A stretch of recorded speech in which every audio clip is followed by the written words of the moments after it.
The first book of Samuel, otherwise called the first book of the Kings. Chapter 1.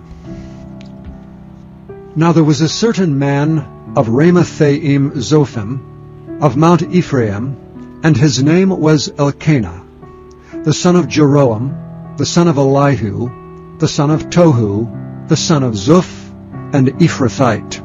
And he had 2 wives. The name of one was Hannah, and the name of the other was Peninnah.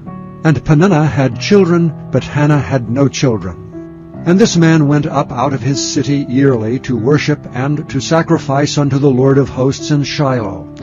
And the 2 sons of Eli, Hophni and Phinehas, the priests of the Lord, were there. And when the time was that Elkanah offered, he gave to Peninnah his wife, and to all her sons and her daughters portions.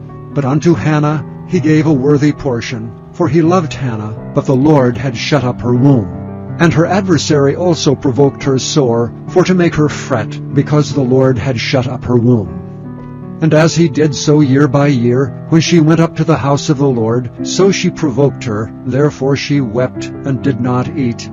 Then said Elkanah her husband to her, Hannah, why weepest thou? And why eatest thou not? And why is thy heart grieved? Am not I better to thee than 10 sons? So Hannah rose up after they had eaten in Shiloh, and after they had drunk. Now Eli the priest sat upon a seat by a post of the temple of the Lord. And she was in bitterness of soul, and prayed unto the Lord, and wept sore. And she vowed a vow, and said, O Lord of hosts, if thou wilt indeed look on the affliction of thine handmaid, and remember me, and not forget thine handmaid, but will give unto thine handmaid a man-child, then I will give him unto the Lord all the days of his life, and there shall no razor come upon his head. And it came to pass, as she continued praying before the Lord, that Eli marked her mouth. Now Hannah, she spake in her heart, only her lips moved, but her voice was not heard. Therefore Eli thought she had been drunken. And Eli said unto her, How long wilt thou be drunken? Put away thy wine from thee. And Hannah answered and said, No, my lord, I am a woman of a sorrowful spirit. I have drunk neither wine nor strong drink, but have poured out my soul before the Lord. Count not thine handmaid for a daughter of Belial, for out of the abundance of my complaint and grief have I spoken hitherto. Then Eli answered and said, Go in peace, and the God of Israel grant thee thy petition that thou hast asked of him. And she said, Let thine handmaid find grace in thy sight. So the woman went her way, and did eat, and her countenance was no more sad. And they rose up in the morning early, and worshipped before the Lord, and returned, and came to their house to Ramah. And Elkanah knew Hannah his wife, and the Lord remembered her. Wherefore it came to pass, when the time was come about after Hannah had conceived, that she bare a son, and called his name Samuel, saying, Because I have asked him of the Lord. And the man Elkanah and all his house went up to offer unto the Lord the yearly sacrifice and his vow. But Hannah went not up, for she said unto her husband, I will not go up until the child be weaned, and then I will bring him, that he may appear before the Lord, and there abide forever. And Elkanah her husband said unto her, Do what seemeth thee good. Tarry until thou have weaned him. Only the Lord establish his word. So the woman abode, and gave her son suck until she weaned him. And when she had weaned him, she took him up with her with 3 bullocks, and 1 ephah of flour, and a bottle of wine, and brought him unto the house of the Lord in Shiloh. And the child was young. And they slew a bullock, and brought the child to Eli. And she said, O my Lord, as thy soul liveth, my Lord, I am the woman that stood by thee here praying unto the Lord. For this child I prayed, and the Lord hath given me my petition which I asked of him. Therefore also I have lent him to the Lord. As long as he liveth he shall be lent to the Lord. And he worshipped the Lord there. Chapter 2. And Hannah prayed and said, My heart rejoiceth in the Lord. Mine horn is exalted in the Lord. My mouth is enlarged over mine enemies, because I rejoice in thy salvation. There is none holy as the Lord, for there is none beside thee, neither is there any rock like our God. Talk no more so exceeding proudly, let not arrogancy come out of your mouth. For the Lord is a God of knowledge, and by him actions are weighed. The bows of the mighty men are broken, and they that stumble are girded with strength. They that were full have hired out themselves for bread, and they that were hungry ceased. So that the barren hath borne 7, and she that hath many children is waxed feeble. The Lord killeth and maketh alive. He bringeth down to the grave, and bringeth up. The Lord maketh poor, and maketh rich. He bringeth low, and lifteth up. He raiseth up the poor out of the dust, and lifteth up the beggar from the dunghill, to set them among princes, and to make them inherit the throne of glory. For the pillars of the earth are the Lord's, and he hath set the world upon them. He will keep the feet of his saints, and the wicked shall be silent in darkness. For by strength shall no man prevail. The adversaries of the Lord shall be broken to pieces. Out of heaven shall he thunder upon them. The Lord shall judge the ends of the earth, and he shall give strength unto his king, and exalt the horn of his anointed. And Elkanah went to Ramah to his house, and the child did minister unto the Lord before Eli the priest. Now the sons of Eli were sons of Belial. They knew not the Lord. And the priest's custom with the people was, that when any man offered sacrifice, the priest's servant came while the flesh was in seething, with a flesh hook of 3 teeth in his hand, and he struck it into the pan, or kettle, or cauldron, or pot. All that the flesh hook brought up the priest took for himself. So they did in Shiloh unto all the Israelites that came thither. Also before they burnt the fat, the priest's servant came, and said to the man that sacrificed, Give flesh to roast for the priest, for he will not have sodden flesh of thee, but raw. And if any man said unto him, Let them not fail to burn the fat presently, and then take as much as thy soul desireth, then he would answer him, Nay, but thou shalt give it me now, and if not, I will take it by force. Wherefore the sin of the young men was very great before the Lord, for men abhorred the offering of the Lord. But Samuel ministered before the Lord, being a child, girded with a linen ephod.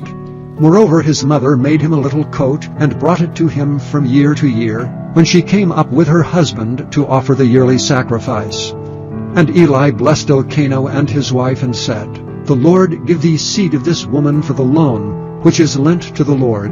And they went unto their own home. And the Lord visited Hannah, so that she conceived and bare 3 sons and 2 daughters. And the child Samuel grew before the Lord. Now Eli was very old, and heard all that his sons did unto all Israel, and how they lay with the women that assembled at the door of the tabernacle of the congregation. And he said unto them, Why do ye such things? For I hear of your evil dealings by all this people. Nay, my sons, for it is no good report that I hear, ye make the Lord's people to transgress.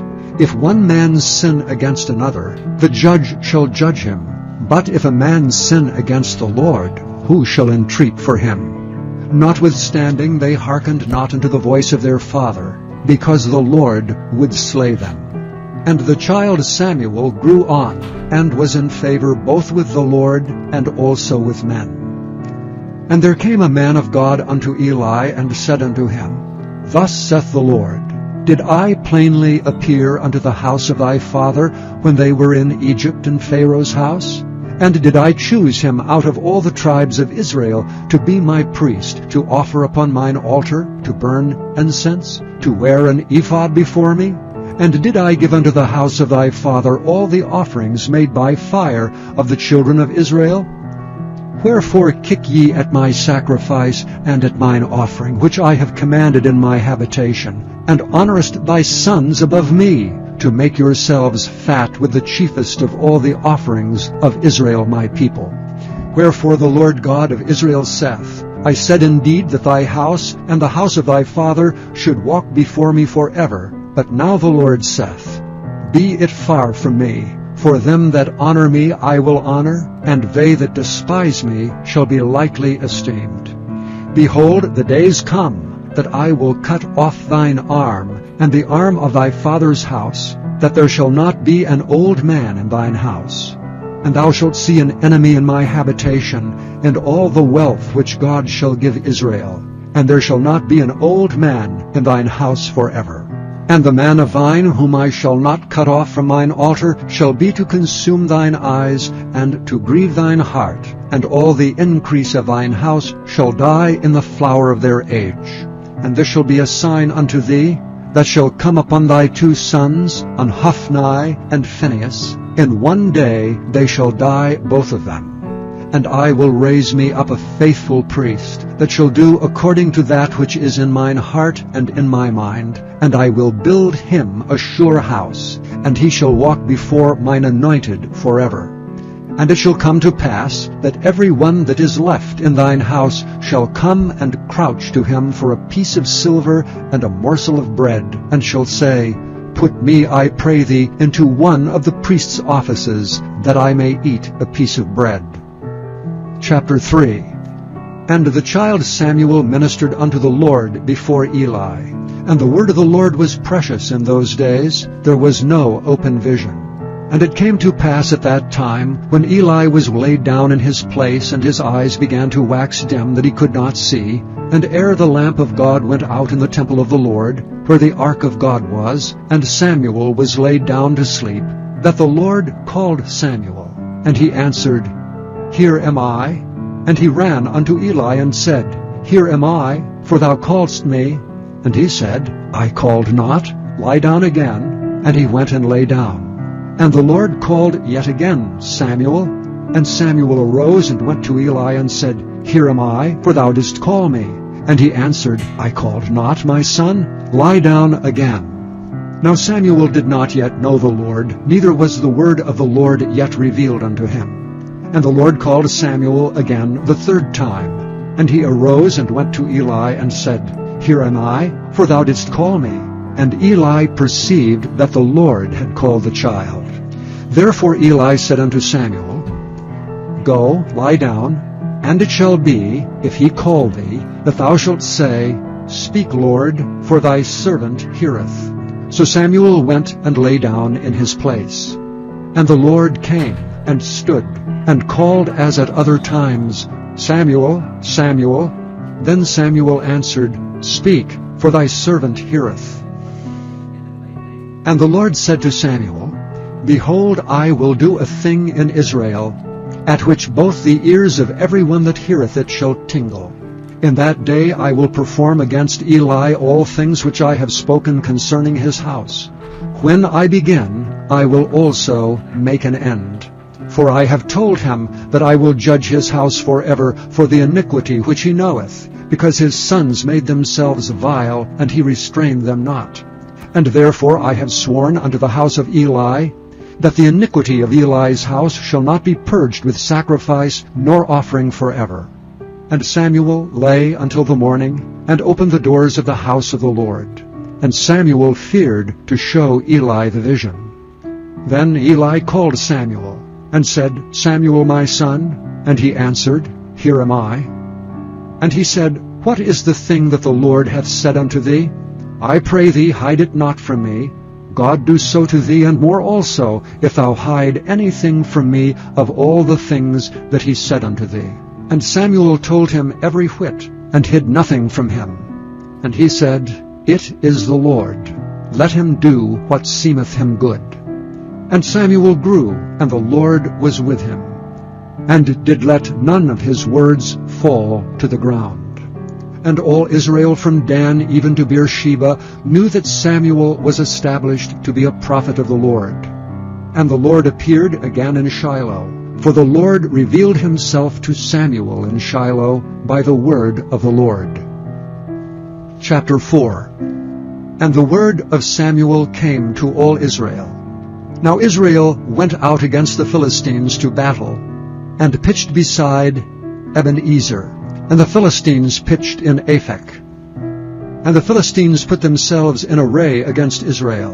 And when they joined battle, Israel was smitten before the Philistines, and they slew of the army in the field about 4,000 men. And when the people were come into the camp, The elders of Israel said, Wherefore hath the Lord smitten us today before the Philistines? Let us fetch the ark of the covenant of the Lord out of Shiloh unto us, that when it cometh among us, it may save us out of the hand of our enemies. So the people sent to Shiloh, that they might bring from thence the ark of the covenant of the Lord of hosts, which dwelleth between the cherubims. And the two sons of Eli, Hophni and Phinehas, were there with the ark of the covenant of God. And when the ark of the covenant of the Lord came into the camp, all Israel shouted with a great shout, so that the earth rang again. And when the Philistines heard the noise of the shout, they said, What meaneth the noise of this great shout in the camp of the Hebrews? And they understood that the ark of the Lord was come into the camp. And the Philistines were afraid, for they said, God is come into the camp. And they said, Woe unto us! For there hath not been such a thing heretofore. Woe unto us! Who shall deliver us out of the hand of these mighty gods? These are the gods that smote the Egyptians with all the plagues in the wilderness. Be strong, and quit yourselves like men, O ye Philistines, that ye be not servants unto the Hebrews, as they have been to you. Quit yourselves like men, and fight. And the Philistines fought, and Israel was smitten, and they fled every man into his tent. And there was a very great slaughter, for there fell of Israel 30,000 footmen. And the ark of God was taken, and the two sons of Eli, Hophni and Phinehas, were slain. And there ran a man of Benjamin out of the army, and came to Shiloh the same day, with his clothes rent, and with earth upon his head. And when he came, lo, Eli sat upon a seat by the wayside watching, for his heart trembled for the ark of God. And when the man came into the city, and told it, all the city cried out. And when Eli heard the noise of the crying, he said, What meaneth the noise of this tumult? And the man came in hastily, and told Eli. Now Eli was 98 years old, and his eyes were dim that he could not see. And the man said unto Eli, I am he that came out of the army, and I fled today out of the army. And he said, What is there done, my son? And the messenger answered and said, Israel is fled before the Philistines, and there hath been also a great slaughter among the people, and thy two sons also, Hophni and Phinehas, are dead, and the ark of God is taken. And it came to pass, when he made mention of the ark of God, that he fell from off the seat backward by the side of the gate, and his neck brake, and he died. For he was an old man, and heavy, and he had judged Israel 40 years. And his daughter-in-law, Phinehas' wife, was with child, near to be delivered. And when she heard the tidings that the ark of God was taken, and that her father-in-law and her husband were dead, she bowed herself and travailed, for her pains came upon her. And about the time of her death, the women that stood by her said unto her, Fear not, for thou hast borne a son. But she answered not, neither did she regard it. And she named the child Ichabod, saying, The glory is departed from Israel, because the ark of God was taken, and because of her father-in-law and her husband. And she said, The glory is departed from Israel, for the ark of God is taken. Chapter 5. And the Philistines took the ark of God, and brought it from Ebenezer unto Ashdod. When the Philistines took the ark of God, they brought it into the house of Dagon, and set it by Dagon. And when they of Ashdod arose early on the morrow, behold, Dagon was fallen upon his face to the earth before the ark of the Lord. And they took Dagon, and set him in his place again. And when they arose early on the morrow morning, behold, Dagon was fallen upon his face to the ground before the ark of the Lord, and the head of Dagon and both the palms of his hands were cut off upon the threshold. Only the stump of Dagon was left to him. Therefore neither the priests of Dagon, nor any that came into Dagon's house, tread on the threshold of Dagon in Ashdod unto this day. But the hand of the Lord was heavy upon them of Ashdod, and he destroyed them, and smote them with emerods, even Ashdod and the coasts thereof. And when the men of Ashdod saw that it was so, they said, The ark of the God of Israel shall not abide with us, for his hand is sore upon us, and upon Dagon our God. They sent therefore and gathered all the lords of the Philistines unto them, and said, What shall we do with the ark of the God of Israel? And they answered, Let the ark of the God of Israel be carried about unto Gath. And they carried the ark of the God of Israel about thither. And it was so that after they had carried it about, the hand of the Lord was against the city with a very great destruction. And he smote the men of the city, both small and great, and they had emerods in their secret parts. Therefore they sent the ark of God to Ekron.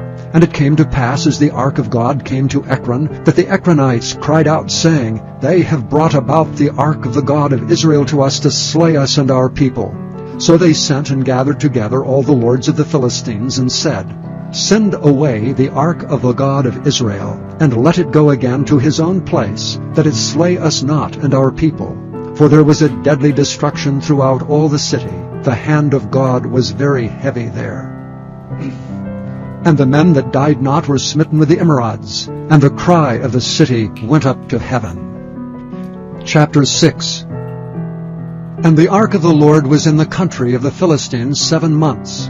And the Philistines called for the priests and the diviners, saying, What shall we do to the ark of the Lord? Tell us wherewith we shall send it to his place. And they said, If ye send away the ark of the God of Israel, send it not empty, but in any wise return him a trespass offering. Then ye shall be healed, and it shall be known to you why his hand is not removed from you. Then said they, What shall be the trespass offering which we shall return to him? They answered, 5 golden emerods and 5 golden mice, according to the number of the lords of the Philistines. For 1 plague was on you all, and on your lords. Wherefore ye shall make images of your emerods and images of your mice that mar the land, and ye shall give glory unto the God of Israel. Peradventure he will lighten his hand from off you, and from off your gods, and from off your land. Wherefore then do ye harden your hearts as the Egyptians and Pharaoh hardened their hearts, when he had wrought wonderfully among them? Did they not let the people go, and they departed? Now therefore make a new cart, and take 2 milk kine, on which there hath come no yoke, and tie the kine to the cart, and bring their calves home from them. And take the ark of the Lord, and lay it upon the cart, and put the jewels of gold, which ye return him for a trespass offering, in a coffer by the side thereof, and send it away that it may go. And see if it goeth up by the way of his own coast to Bethshemesh. Then he hath done us this great evil. But if not, we shall know that it is not his hand that smote us. It was a chance that happened to us. And the men did so, and took 2 milk kine, and tied them to the cart, and shut up their calves at home. And they laid the ark of the Lord upon the cart, and the coffer with the mice of gold, and the images of their emerods. Kine took the straight way to the way of Bethshemesh, and went along the highway, lowing as they went, and turned not aside to the right hand or to the left. And the lords of the Philistines went after them unto the borders of Bethshemesh. And they of Bethshemesh were reaping their wheat harvest in the valley. And they lifted up their eyes, and saw the ark, and rejoiced to see it. And the cart came into the field of Joshua, a Bethshemite, and stood there, where there was a great stone. And they clave the wood of the cart, and offered the kine a burnt offering unto the Lord. And the Levites took down the ark of the Lord, and the coffer that was with it, wherein the jewels of gold were, and put them on the great stone. And the men of Bethshemesh offered burnt offerings and sacrificed sacrifices the same day unto the Lord. And when the 5 lords of the Philistines had seen it, they returned to Ekron the same day. And these are the golden emerods which the Philistines returned for a trespass offering unto the Lord. For Ashdod 1, for Gaza 1, for Askelon 1, for Gath 1, for Ekron 1. And the golden mice according to the number of all the cities of the Philistines, belonging to the 5 lords, both of fenced cities and of country villages, even unto the great stone of Abel, whereon they set down the ark of the Lord, which stone remaineth unto this day in the field of Joshua the Bethshemite. And he smote the men of Bethshemesh, because they had looked into the ark of the Lord. Even he smote of the people 50,000 and 70 men. And the people lamented, because the Lord had smitten many of the people with a great slaughter. And the men of Bethshemesh said, Who is able to stand before this holy Lord God? And to whom shall he go up from us? And they sent messengers to the inhabitants of Kirjath-jearim, saying, The Philistines have brought again the ark of the Lord. Come ye down, and fetch it up to you. Chapter 7. And the men of Kirjath-jearim came, and fetched up the ark of the Lord, and brought it into the house of Aminadab in the hill, and sanctified Eleazar his son to keep the ark of the Lord. And it came to pass, while the ark abode in Kirjath-jearim, that the time was long, for it was 20 years, and all the house of Israel lamented after the Lord. And Samuel spake unto all the house of Israel, saying, If ye do return unto the Lord with all your hearts, then put away the strange gods, and Ashtaroth from among you, and prepare your hearts unto the Lord, and serve him only, and he will deliver you out of the hand of the Philistines. Then the children of Israel did put away Baalim and Ashtaroth, and served the Lord only. And Samuel said, Gather all Israel to Mizpah, and I will pray for you unto the Lord. And they gathered together to Mizpah, and drew water, and poured it out before the Lord, and fasted on that day, and said there, We have sinned against the Lord. And Samuel judged the children of Israel in Mizpah. And when the Philistines heard that the children of Israel were gathered together to Mizpah, the lords of the Philistines went up against Israel. And when the children of Israel heard it, they were afraid of the Philistines. And the children of Israel said to Samuel, Cease not to cry unto the Lord our God for us, that he will save us out of the hand of the Philistines. And Samuel took a sucking lamb, and offered it for a burnt offering, holy unto the Lord. And Samuel cried unto the Lord for Israel, and the Lord heard him. And as Samuel was offering up the burnt offering, the Philistines drew near to battle against Israel. But the Lord thundered with a great thunder on that day upon the Philistines, and discomfited them, and they were smitten before Israel. And the men of Israel went out of Mizpah, and pursued the Philistines, and smote them, until they came under Bethkar. Then Samuel took a stone, and set it between Mizpah and Shen, and called the name of it Ebenezer, saying, Hitherto hath the Lord helped us. So the Philistines were subdued, and they came no more into the coast of Israel, and the hand of the Lord was against the Philistines all the days of Samuel. And the cities which the Philistines had taken from Israel were restored to Israel, from Ekron even unto Gath. And the coast thereof did Israel deliver out of the hands of the Philistines. And there was peace between Israel and the Amorites. And Samuel judged Israel all the days of his life. And he went from year to year in circuit to Bethel and Gilgal and Mizpah, and judged Israel in all those places. And his return was to Ramah, for there was his house, and there he judged Israel, and there he built an altar unto the Lord. Chapter 8. And it came to pass, when Samuel was old, that he made his sons judges over Israel. Now the name of his firstborn was Joel, and the name of his second, Abiah. They were judges in Beersheba. And his sons walked not in his ways, but turned aside after lucre, and took bribes, and perverted judgment.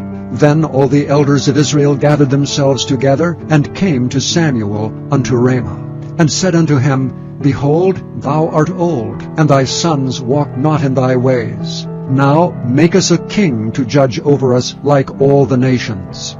But the thing displeased Samuel when they said, Give us a king to judge us. And Samuel prayed unto the Lord. And the Lord said unto Samuel, Hearken unto the voice of the people in all that they say unto thee, for they have not rejected thee, but they have rejected me, that I should not reign over them.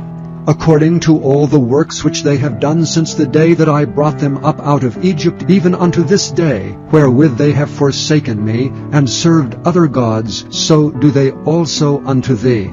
Now therefore hearken unto their voice. Howbeit yet protest solemnly unto them, and show them the manner of the king that shall reign over them. And Samuel told all the words of the Lord unto the people that asked of him a king. And he said, This will be the manner of the king that shall reign over you. He will take your sons, and appoint them for himself for his chariots, and to be his horsemen, and some shall run before his chariots. And he will appoint him captains over thousands, and captains over 50s, and will set them to ear his ground, and to reap his harvest, and to make his instruments of war, and instruments of his chariots. And he will take your daughters to be confectionaries, and to be cooks, and to be bakers. And he will take your fields and your vineyards and your olive yards, even the best of them, and give them to his servants.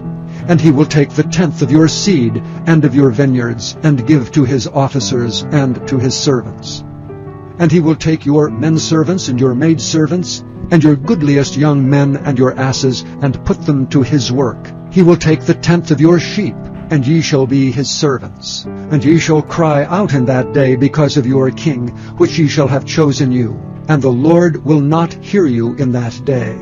Nevertheless the people refused to obey the voice of Samuel. And they said, Nay, but we will have a king over us, that we also may be like all the nations, and that our king may judge us, and go out before us, and fight our battles. And Samuel heard all the words of the people, and he rehearsed them in the ears of the Lord. And the Lord said to Samuel, Hearken unto their voice, and make them a king. And Samuel said unto the men of Israel, Go ye every man unto his city. Chapter 9. Now there was a man of Benjamin, whose name was Kish, the son of Abiel, the son of Zeror, the son of Bechorath, the son of Aphiah, a Benjamite, a mighty man of power. And he had a son whose name was Saul, a choice young man and a goodly. And there was not among the children of Israel a goodlier person than he. From his shoulders and upward he was higher than any of the people. And the asses of Kish Saul's father were lost. And Kish said to Saul his son, Take now one of the servants with thee, and arise to seek the asses. And he passed through Mount Ephraim, and passed through the land of Shalishah, but they found them not. Then they passed through the land of Shalem, and there they were not. And he passed through the land of the Benjamites, but they found them not. And when they were come to the land of Zuph, Saul said to his servant that was with him, Come and let us return, lest my father leave caring for the asses, and take thought for us. And he said unto him, Behold now, there is in this city a man of God, and he is an honorable man, and all that he saith cometh surely to pass. Now let us go thither, peradventure he can show us our way that we should go. Then said Saul to his servant, But behold, if we go, what shall we bring the man? For the bread is spent in our vessels, and there is not a present to bring to the man of God. What have we? And the servant answered Saul again and said, Behold, I have here at hand the fourth part of a shekel of silver. That will I give to the man of God to tell us our way. Before time in Israel, when a man went to inquire of God, thus he spake, Come and let us go to the seer, for he that is now called a prophet was before time called a seer. Then said Saul to his servant, Well said, come, let us go. So they went unto the city where the man of God was. And as they went up the hill to the city, they found young maidens going out to draw water, and said unto them, Is the seer here? And they answered them and said, He is, behold, he is before you. Make haste now, for he came today to the city. For there is a sacrifice of the people today in the high place. As soon as ye be come into the city, ye shall straightway find him, before he go up to the high place to eat. For the people will not eat until he come, because he doth bless the sacrifice. And afterwards they eat that be bidden. Now therefore get you up, for about this time ye shall find him. And they went up into the city, and when they were come into the city, behold, Samuel came out against them, for to go up to the high place. Now the Lord had told Samuel in his ear a day before Saul came, saying, Tomorrow about this time I will send thee a man out of the land of Benjamin, and thou shalt anoint him to be captain over my people Israel, that he may save my people out of the hand of the Philistines. For I have looked upon my people, because their cry is come unto me. And when Samuel saw Saul, the Lord said unto him, Behold the man whom I spake to thee of. This same shall reign over my people. Then Saul drew near to Samuel in the gate, and said, Tell me, I pray thee, where the seer's house is. And Samuel answered Saul, and said, I am the seer. Go up before me unto the high place, for ye shall eat with me today, and tomorrow I will let thee go, and will tell thee all that is in thine heart. And as for thine asses that were lost 3 days ago, set not thy mind on them, for they are found. And on whom is all the desire of Israel? Is it not on thee and on thy father's house? And Saul answered and said, Am not I a Benjamite, of the smallest of the tribes of Israel, and my family the least of all the families of the tribe of Benjamin? Wherefore then speakest thou so to me? And Samuel took Saul and his servant, and brought them into the parlor, and made them sit in the chiefest place among them that were bidden, which were about 30 persons. And Samuel said unto the cook, Bring the portion which I gave thee, of which I said unto thee, Set it by thee. And the cook took up the shoulder, and that which was upon it, and set it before Saul. And Samuel said, Behold that which is left, set it before thee, and eat. For unto this time hath it been kept for thee, since I said, I have invited the people. So Saul did eat with Samuel that day. And when they were come down from the high place unto the city, Samuel communed with Saul upon the top of the house. And they rose early, and it came to pass about the spring of the day, that Samuel called Saul to the top of the house, saying, Up, that I may send thee away. And Saul arose, and they went out both of them, he and Samuel, abroad. And as they were going down to the end of the city, Samuel said to Saul, Bid the servant pass on before us. And he passed on, but stand thou still a while, that I may show thee the word of God. Chapter 10. Then Samuel took a vial of oil, and poured it upon his head, and kissed him, and said, Is it not because the Lord hath anointed thee to be captain over his inheritance? When thou art departed from me today, then thou shalt find 2 men by Rachel's sepulchre in the border of Benjamin at Zelah. And they will say unto thee, The asses which thou wentest to seek are found, and lo, thy father hath left the care of the asses, and sorroweth for you, saying, What shall I do for my son? Then shalt thou go on forward from thence, and thou shalt come to the plain of Tabor, and there shall meet thee 3 men going up to God, to Bethel, one carrying 3 kids, and another carrying 3 loaves of bread, and another carrying a bottle of wine. And they will salute thee, and give thee 2 loaves of bread, which thou shalt receive of their hands.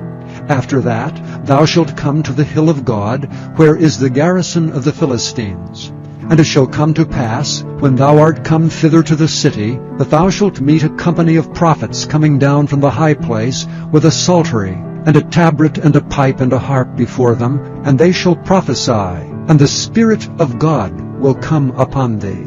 And thou shalt prophesy with them, and thou shalt be turned into another man. And let it be, when these signs are come unto thee, that thou do as occasion serve thee, for God is with thee. And thou shalt go down before me to Gilgal, and behold, I will come down unto thee to offer burnt offerings, and to sacrifice sacrifices of peace offerings. 7 days shalt thou tarry, till I come to thee, and show thee what thou shalt do. And it was so, that when he had turned his back to go from Samuel, God gave him another heart. And all those signs came to pass that day. And when they came thither to the hill, behold, a company of prophets met him. And the Spirit of God came upon him, and he prophesied among them. And it came to pass, when all that knew him beforetime saw that, behold, he prophesied among the prophets. Then the people said one to another, What is this that is come unto the son of Kish? Is Saul also among the prophets? And one of the same place answered and said, But who is their father? Therefore it became a proverb, Is Saul also among the prophets? And when he had made an end of prophesying, he came to the high place. And Saul's uncle said unto him and to his servant, Whither went ye? And he said, To seek the asses, and when we saw that they were nowhere, we came to Samuel. And Saul's uncle said, Tell me, I pray thee, what Samuel said unto you. And Saul said unto his uncle, He told us plainly that the asses were found. But of the matter of the kingdom whereof Samuel spake, he told him not. And Samuel called the people together unto the Lord to Mizpah, and said unto the children of Israel, Thus saith the Lord God of Israel, I brought up Israel out of Egypt, and delivered you out of the hand of the Egyptians, and out of the hand of all kingdoms, and of them that oppressed you. And ye have this day rejected your God, who himself saved you out of all your adversities and your tribulations. And ye have said unto him, Nay, but set a king over us. Now therefore present yourselves before the Lord by your tribes and by your thousands. And when Samuel had caused all the tribes of Israel to come near, the tribe of Benjamin was taken. When he had caused the tribe of Benjamin to come near by their families, the tribe of Matri was taken, and Saul the son of Kish was taken. And when they sought him, he could not be found. Therefore they inquired of the Lord further, if the man should yet come thither. And the Lord answered, Behold, he hath hid himself among the stuff. And they ran and fetched him thence. And when he stood among the people, he was higher than any of the people from his shoulders and upward. And Samuel said to all the people, See ye him whom the Lord hath chosen, that there is none like him among all the people? And all the people shouted and said, God save the king. Then Samuel told the people the manner of the kingdom, and wrote it in a book, and laid it up before the Lord. And Samuel sent all the people away, every man to his house. And Saul also went home to Gibeah, and there went with him a band of men whose hearts God had touched. But the children of Belial said, How shall this man save us? And they despised him, and brought him no presents, but he held his peace. Chapter 11. Then Nahash the Ammonite came up and encamped against Jabesh-Gilead. And all the men of Jabesh said unto Nahash, Make a covenant with us, and we will serve thee. And Nahash the Ammonite answered them, On this condition will I make a covenant with you, that I may thrust out all your right eyes, and lay it for a reproach upon all Israel. And the elders of Jabesh said unto him, Give us 7 days' respite, that we may send messengers unto all the coasts of Israel, and then, if there be none man to save us, we will come out to thee. Then came the messengers to Gibeah of Saul, and told the tidings in the ears of the people, and all the people lifted up their voices and wept. And behold, Saul came after the herd out of the field, and Saul said, What aileth the people that they weep? And they told him the tidings of the men of Jabesh. And the Spirit of God came upon Saul when he heard those tidings, and his anger was kindled greatly. And he took a yoke of oxen, and hewed them in pieces, and sent them throughout all the coasts of Israel by the hands of messengers, saying, Whosoever cometh not forth after Saul and after Samuel, so shall it be done unto his oxen. And the fear of the Lord fell on the people, and they came out with one consent. And when he numbered them in Bezek, the children of Israel were 300,000, and the men of Judah 30,000. And they said unto the messengers that came, Thus shall ye say unto the men of Jabesh-Gilead, Tomorrow by that time the sun be hot, ye shall have help. And the messengers came and showed it to the men of Jabesh, and they were glad. Therefore the men of Jabesh said, Tomorrow we will come out unto you, and ye shall do with us all that seemeth good unto you. And it was so on the morrow, that Saul put the people in 3 companies, and they came into the midst of the host in the morning watch, and slew the Ammonites until the heat of the day. And it came to pass that they which remained were scattered, so that 2 of them were not left together. And the people said unto Samuel, Who is he that said, Shall Saul reign over us? Bring the men, that we may put them to death. And Saul said, There shall not a man be put to death this day, for today the Lord hath wrought salvation in Israel. Then said Samuel to the people, Come, and let us go to Gilgal, and renew the kingdom there. And all the people went to Gilgal. And there they made Saul king before the Lord in Gilgal, and there they sacrificed sacrifices of peace offerings before the Lord. And there Saul and all the men of Israel rejoiced greatly. Chapter 12. And Samuel said unto all Israel, Behold, I have hearkened unto your voice in all that ye said unto me, and have made a king over you. And now, behold, the king walketh before you, and I am old and grey-headed, and behold, my sons are with you, and I have walked before you from my childhood unto this day. Behold, here I am, witness against me before the Lord and before his anointed. Whose ox have I taken? Or whose ass have I taken? Or whom have I defrauded? Whom have I oppressed? Or of whose hand have I received any bribe to blind mine eyes therewith? And I will restore it you. And they said, Thou hast not defrauded us, nor oppressed us, neither hast thou taken aught of any man's hand. And he said unto them, The Lord is witness against you, and his anointed is witness this day, that ye have not found aught in my hand. And they answered, He is witness. And Samuel said unto the people, It is the Lord that advanced Moses and Aaron, and that brought your fathers up out of the land of Egypt. Now therefore stand still, that I may reason with you before the Lord of all the righteous acts of the Lord which he did to you and to your fathers. When Jacob was come into Egypt, and your fathers cried unto the Lord, then the Lord sent Moses and Aaron, which brought forth your fathers out of Egypt, and made them dwell in this place. And when they forgat the Lord their God, he sold them into the hand of Sisera, captain of the host of Hazor, and into the hand of the Philistines, and into the hand of the king of Moab, and they fought against them. And they cried unto the Lord, and said, We have sinned, because we have forsaken the Lord, and have served Baalim and Ashtaroth. But now deliver us out of the hand of our enemies, and we will serve thee. And the Lord sent Jerubbaal, and Bedin, and Jephthah, and Samuel, and delivered you out of the hand of your enemies, on every side, and ye dwelled safe. And when ye saw that Nahash, the king of the children of Ammon, came against you, ye said unto me, Nay, but a king shall reign over us, when the Lord your God was your king. Now therefore behold the king whom ye have chosen, and whom ye have desired, and behold, the Lord hath set a king over you. If ye will fear the Lord, and serve him, and obey his voice, and not rebel against the commandment of the Lord, then shall both ye and also the king that reigneth over you continue, following the Lord your God. But if ye will not obey the voice of the Lord, but rebel against the commandment of the Lord, then shall the hand of the Lord be against you, as it was against your fathers.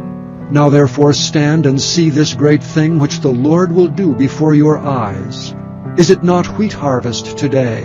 I will call unto the Lord, and he shall send thunder and rain, that ye may perceive and see that your wickedness is great, which ye have done in the sight of the Lord in asking you a king. So Samuel called unto the Lord, and the Lord sent thunder and rain that day, and all the people greatly feared the Lord and Samuel. And all the people said unto Samuel, Pray for thy servants unto the Lord thy God, that we die not, for we have added unto all our sins this evil, to ask us a king. And Samuel said unto the people, Fear not. Ye have done all this wickedness, yet turn not aside from following the Lord, but serve the Lord with all your heart. And turn ye not aside, for then should ye go after vain things, which cannot profit nor deliver, for they are vain. For the Lord will not forsake his people for his great name's sake, because it hath pleased the Lord to make you his people. Moreover, as for me, God forbid that I should sin against the Lord in ceasing to pray for you. But I will teach you the good and the right way. Only fear the Lord, and serve him in truth with all your heart. For consider how great things he hath done for you. But if ye shall still do wickedly, ye shall be consumed, both ye and your king. Chapter 13. Saul reigned 1 year, and when he had reigned 2 years over Israel, Saul chose him 3,000 men of Israel, whereof 2,000 were with Saul in Michmash and in Mount Bethel, and 1,000 were with Jonathan in Gibeah of Benjamin. And the rest of the people he sent every man to his tent. And Jonathan smote the garrison of the Philistines that was in Geba, and the Philistines heard of it. And Saul blew the trumpet throughout all the land, saying, Let the Hebrews hear. And all Israel heard say that Saul had smitten a garrison of the Philistines, and that Israel also was had in abomination with the Philistines. And the people were called together after Saul to Gilgal. And the Philistines gathered themselves together to fight with Israel, 30,000 chariots and 6,000 horsemen, and people as the sand which is on the seashore in multitude. And they came up and pitched in Michmash eastward from Bethaven. When the men of Israel saw that they were in a strait, for the people were distressed, then the people did hide themselves in caves, and in thickets, and in rocks, and in high places, and in pits. And some of the Hebrews went over Jordan to the land of Gad and Gilead. As for Saul, he was yet in Gilgal, and all the people followed him trembling. And he tarried 7 days according to the set time that Samuel had appointed. But Samuel came not to Gilgal, and the people were scattered from him. And Saul said, Bring hither a burnt offering to me, and peace offerings. And he offered the burnt offering. And it came to pass that as soon as he had made an end of offering the burnt offering, behold, Samuel came. And Saul went out to meet him, that he might salute him. And Samuel said, What hast thou done? And Saul said, Because I saw that the people were scattered from me, and that thou camest not within the days appointed, and that the Philistines gathered themselves together at Michmash, therefore said I, The Philistines will come down now upon me to Gilgal, and I have not made supplication unto the Lord. I forced myself therefore, and offered a burnt offering. And Samuel said to Saul, Thou hast done foolishly. Thou hast not kept the commandment of the Lord thy God, which he commanded thee. For now would the Lord have established thy kingdom upon Israel forever. But now thy kingdom shall not continue. The Lord hath sought him a man after his own heart, and the Lord hath commanded him to be captain over his people, because thou hast not kept that which the Lord commanded thee. And Samuel arose and gat him up from Gilgal unto Gibeah of Benjamin. And Saul numbered the people that were present with him, about 600 men. And Saul and Jonathan his son, and the people that were present with him, abode in Gibeah of Benjamin. But the Philistines encamped in Michmash. And the spoilers came out of the camp of the Philistines in 3 companies. 1 company turned unto the way that leadeth to Ophrah, unto the land of Shual. And another company turned the way to Beth-horon. And another company turned to the way of the border that looketh to the valley of Zeboim, toward the wilderness. Now there was no smith found throughout all the land of Israel. For the Philistines said, Lest the Hebrews make them swords or spears. But all the Israelites went down to the Philistines to sharpen every man his share, and his coulter, and his axe, and his mattock. Yet they had a file for the mattocks, and for the coulters, and for the forks, and for the axes, and to sharpen the goads. So it came to pass in the day of battle, that there was neither sword nor spear found in the hand of any of the people that were with Saul and Jonathan. But with Saul and with Jonathan his son was there found. And the garrison of the Philistines went out to the passage of Michmash. Chapter 14. Now it came to pass upon a day that Jonathan the son of Saul said unto the young man that bare his armor, Come and let us go over to the Philistines' garrison, that is on the other side. But he told not his father. And Saul tarried in the uttermost part of Gibeah under a pomegranate tree, which is in Migron. And the people that were with him were about 600 men. And Ahiah the son of Ahitub, Ichabod's brother, the son of Phinehas, the son of Eli, the Lord's priest in Shiloh, wearing an ephod. And the people knew not that Jonathan was gone. And between the passages by which Jonathan sought to go over unto the Philistines' garrison, there was a sharp rock on the one side, and a sharp rock on the other side. And the name of the one was Bozez, and the name of the other Seni. The forefront of the one was situate northward over against Michmash, and the other southward over against Gibeah. And Jonathan said to the young man that bare his armor, Come and let us go over unto the garrison of these uncircumcised. It may be that the Lord will work for us. For there is no restraint to the Lord to save by many or by few. And his armor-bearer said unto him, Do all that is in thine heart. Turn thee, behold, I am with thee according to thy heart. Then said Jonathan, Behold, we will pass over unto these men, and we will discover ourselves unto them. If they say unto us, Tarry until we come to you, then we will stand still in our place, and will not go up unto them. But if they say thus, Come up unto us, then we will go up, for the Lord hath delivered them into our hand, and this shall be a sign unto us.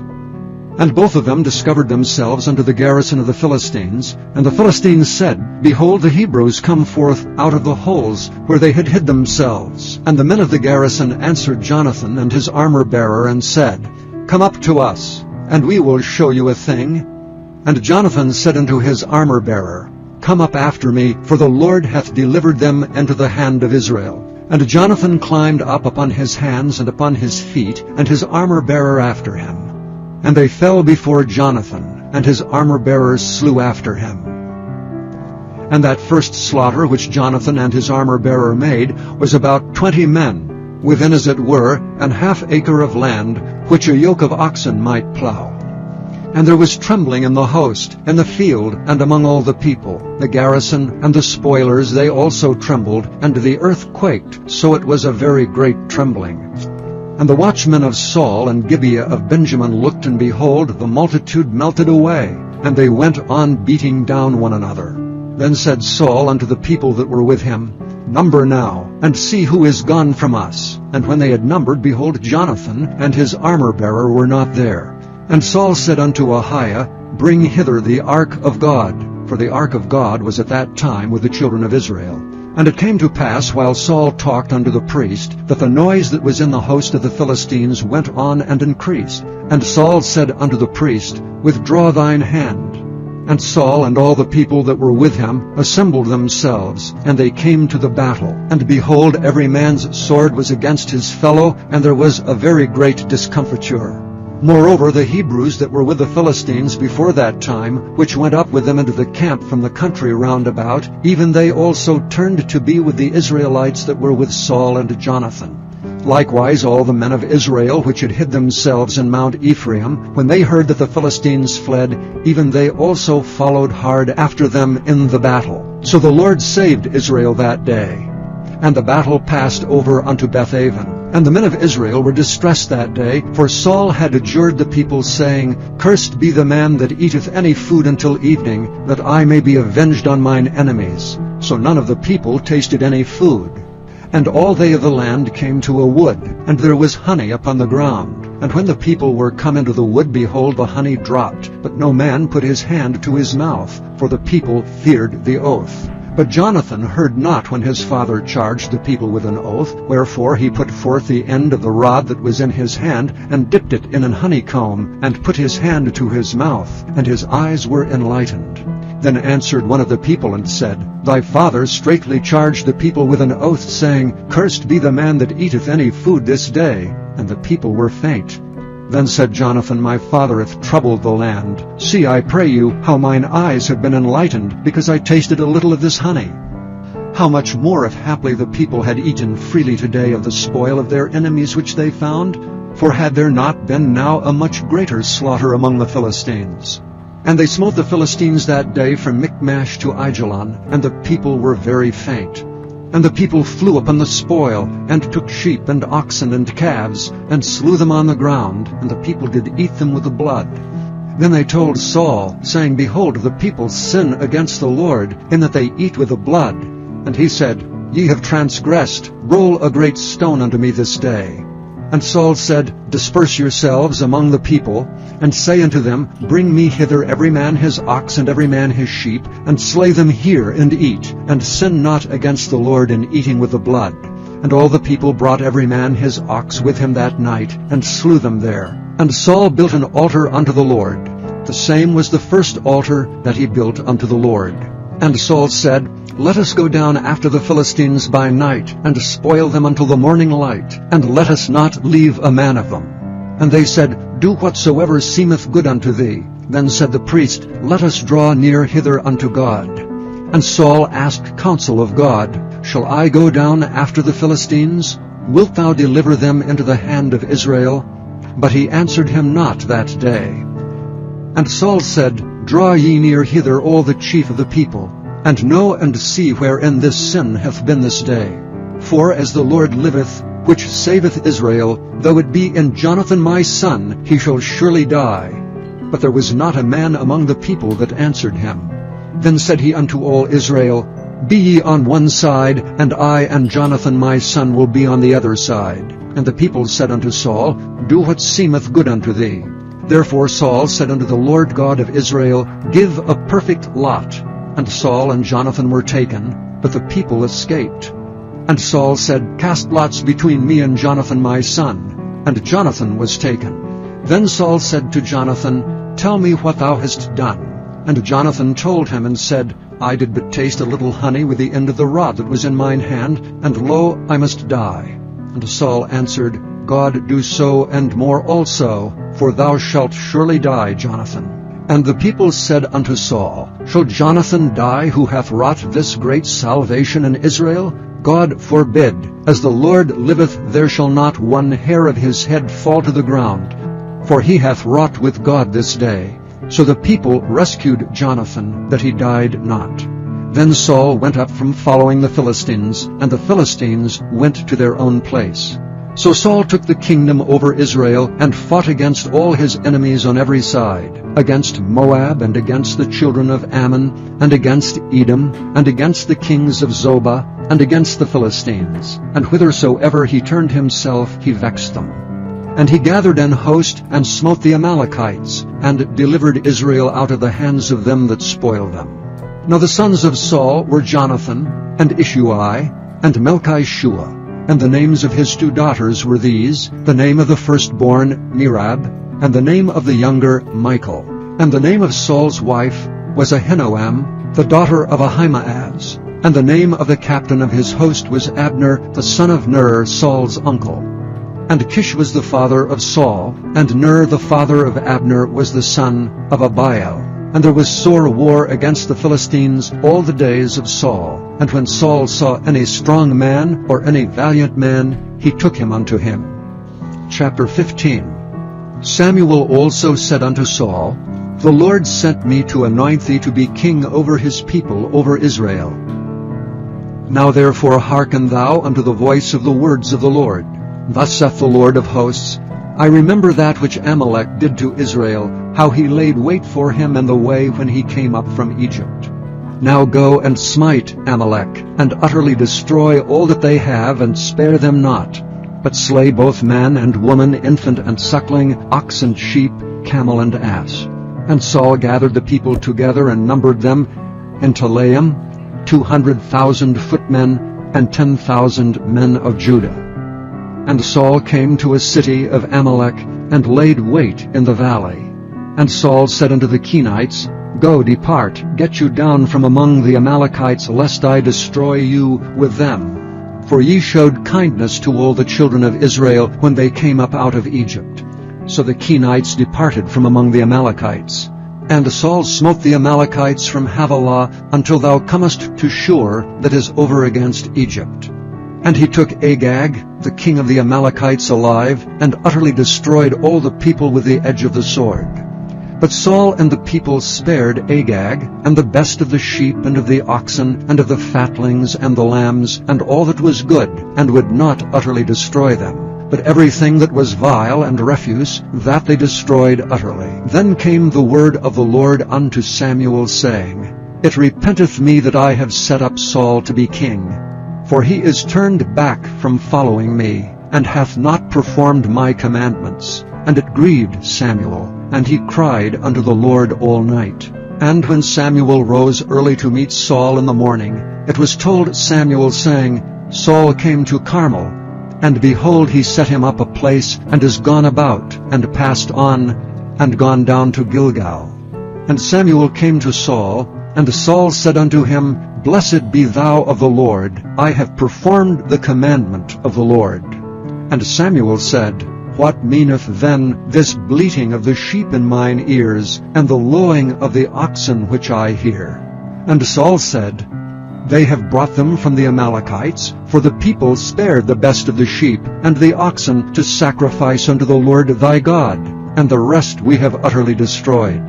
Then Samuel said unto Saul, Stay, and I will tell thee what the Lord hath said to me this night. And he said unto him, Say on. And Samuel said, When thou wast little in thine own sight, wast thou not made the head of the tribes of Israel, and the Lord anointed thee king over Israel? And the Lord sent thee on a journey, and said, Go and utterly destroy the sinners, the Amalekites, and fight against them until they be consumed. Wherefore then didst thou not obey the voice of the Lord, but didst fly upon the spoil, and didst bring evil in the sight of the Lord?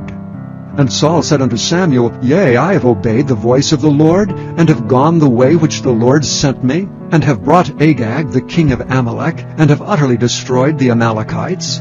But the people took of the spoil, sheep and oxen, the chief of the things which should have been utterly destroyed, to sacrifice unto the Lord thy God in Gilgal. And Samuel said, Hath the Lord as great delight in burnt offerings and sacrifices as in obeying the voice of the Lord? Behold, to obey is better than sacrifice, and to hearken than the fat of rams. For rebellion is as the sin of witchcraft, and stubbornness is as iniquity and idolatry. Because thou hast rejected the word of the Lord, he hath also rejected thee from being king. And Saul said unto Samuel, I have sinned, for I have transgressed the commandment of the Lord, and thy words, because I feared the people and obeyed their voice. Now therefore I pray thee, pardon my sin, and turn again with me, that I may worship the Lord. And Samuel said unto Saul, I will not return with thee, for thou hast rejected the word of the Lord, and the Lord hath rejected thee from being king over Israel. And as Samuel turned about to go away, he laid hold upon the skirt of his mantle, and it rent. And Samuel said unto him, The Lord hath rent the kingdom of Israel from thee this day, and hath given it to a neighbor of thine that is better than thou. And also the strength of Israel will not lie nor repent, for he is not a man that he should repent. Then he said, I have sinned, yet honor me now, I pray thee, before the elders of my people, and before Israel, and turn again with me, that I may worship the Lord thy God. So Samuel turned again after Saul, and Saul worshipped the Lord. Then said Samuel, Bring ye hither to me Agag, the king of the Amalekites. And Agag came unto him delicately. And Agag said, Surely the bitterness of death is past. And Samuel said, As thy sword hath made women childless, so shall thy mother be childless among women. And Samuel hewed Agag in pieces before the Lord in Gilgal. Then Samuel went to Ramah, and Saul went up to his house in Gibeah of Saul. And Samuel came no more to see Saul until the day of his death. Nevertheless Samuel mourned for Saul, and the Lord repented that he had made Saul king over Israel. Chapter 16. And the Lord said unto Samuel, How long wilt thou mourn for Saul, seeing I have rejected him from reigning over Israel? Fill thine horn with oil, and go. I will send thee to Jesse the Bethlehemite, for I have provided me a king among his sons. And Samuel said, How can I go? If Saul hear it, he will kill me. And the Lord said, Take an heifer with thee, and say, I am come to sacrifice to the Lord. And call Jesse to the sacrifice, and I will show thee what thou shalt do. And thou shalt anoint unto me him whom I name unto thee. And Samuel did that which the Lord spake, and came to Bethlehem. And the elders of the town trembled at his coming, and said, Comest thou peaceably? And he said, Peaceably. I am come to sacrifice unto the Lord. Sanctify yourselves, and come with me to the sacrifice. And he sanctified Jesse and his sons, and called them to the sacrifice. And it came to pass, when they were come, that he looked on Eliab, and said, Surely the Lord's anointed is before him. But the Lord said unto Samuel, Look not on his countenance, or on the height of his stature, because I have refused him. For the Lord seeth not as man seeth. For man looketh on the outward appearance, but the Lord looketh on the heart. Then Jesse called Abinadab, and made him pass before Samuel. And he said, Neither hath the Lord chosen this. Then Jesse made Shammah to pass by, and he said, Neither hath the Lord chosen this. Again Jesse made 7 of his sons to pass before Samuel. And Samuel said unto Jesse, The Lord hath not chosen these. And Samuel said unto Jesse, Are here all thy children? And he said, There remaineth yet the youngest, and behold, he keepeth the sheep. And Samuel said unto Jesse, Send and fetch him, for we will not sit down till he come hither. And he sent and brought him in.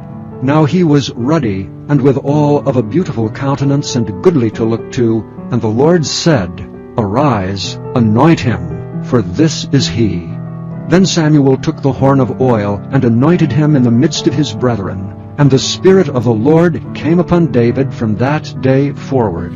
So Samuel rose up and went to Ramah. But the Spirit of the Lord departed from Saul, and an evil spirit from the Lord troubled him. And Saul's servants said unto him, Behold, now an evil spirit from God troubleth thee. Let our Lord now command thy servants, which are before thee, to seek out a man who is a cunning player on an harp. And it shall come to pass, when the evil spirit from God is upon thee, that he shall play with his hand, and thou shalt be well. And Saul said unto his servants, Provide me now a man that can play well, and bring him to me. Then answered one of the servants and said, Behold, I have seen a son of Jesse the Bethlehemite, that is cunning in playing, and a mighty valiant man, and a man of war, and prudent in matters, and a comely person, and the Lord is with him. Wherefore Saul sent messengers unto Jesse, and said, Send me David thy son, which is with the sheep. And Jesse took an ass laden with bread, and a bottle of wine, and a kid, and sent them by David his son unto Saul. And David came to Saul, and stood before him. And he loved him greatly, and he became his armor-bearer. And Saul sent to Jesse, saying, Let David, I pray thee, stand before me, for he hath found favor in my sight. And it came to pass, when the evil spirit from God was upon Saul, that David took an harp and played with his hand. So Saul was refreshed, and was well, and the evil spirit departed from him. Chapter 17. Now the Philistines gathered together their armies to battle, and were gathered together at Shochoh, which belongeth to Judah, and pitched between Shochoh and Azekah in Ephes-dammim. And Saul and the men of Israel were gathered together, and pitched by the valley of Elah, and set the battle in array against the Philistines. And the Philistines stood on a mountain on the one side, and Israel stood on a mountain on the other side, and there was a valley between them. And there went out a champion out of the camp of the Philistines, named Goliath of Gath, whose height was 6 cubits and a span. And he had an helmet of brass upon his head, and he was armed with a coat of mail, and the weight of the coat was 5,000 shekels of brass. And he had greaves of brass upon his legs, and a target of brass between his shoulders. And the staff of his spear was like a weaver's beam, and his spear's head weighed 600 shekels of iron. And one bearing a shield went before him. And he stood and cried unto the armies of Israel, and said unto them, Why are ye come out to set your battle in array? Am not I a Philistine, and ye servants to Saul? Choose you a man for you, and let him come down to me. If he be able to fight with me and to kill me, then will we be your servants. But if I prevail against him and kill him, then shall ye be our servants and serve us. And the Philistines said, I defy the armies of Israel this day. Give me a man, that we may fight together. When Saul and all Israel heard those words of the Philistine, they were dismayed and greatly afraid. Now David was the son of that Ephrathite of Bethlehem, Judah, whose name was Jesse. And he had 8 sons, and the man went among men for an old man in the days of Saul. And the 3 eldest sons of Jesse went and followed Saul to the battle.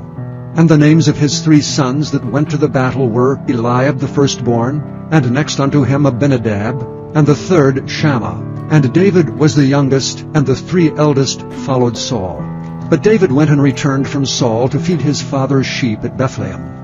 And the Philistine drew near morning and evening, and presented himself 40 days. And Jesse said unto David his son, Take now for thy brethren an ephah of this parched corn, and these 10 loaves, and run to the camp to thy brethren.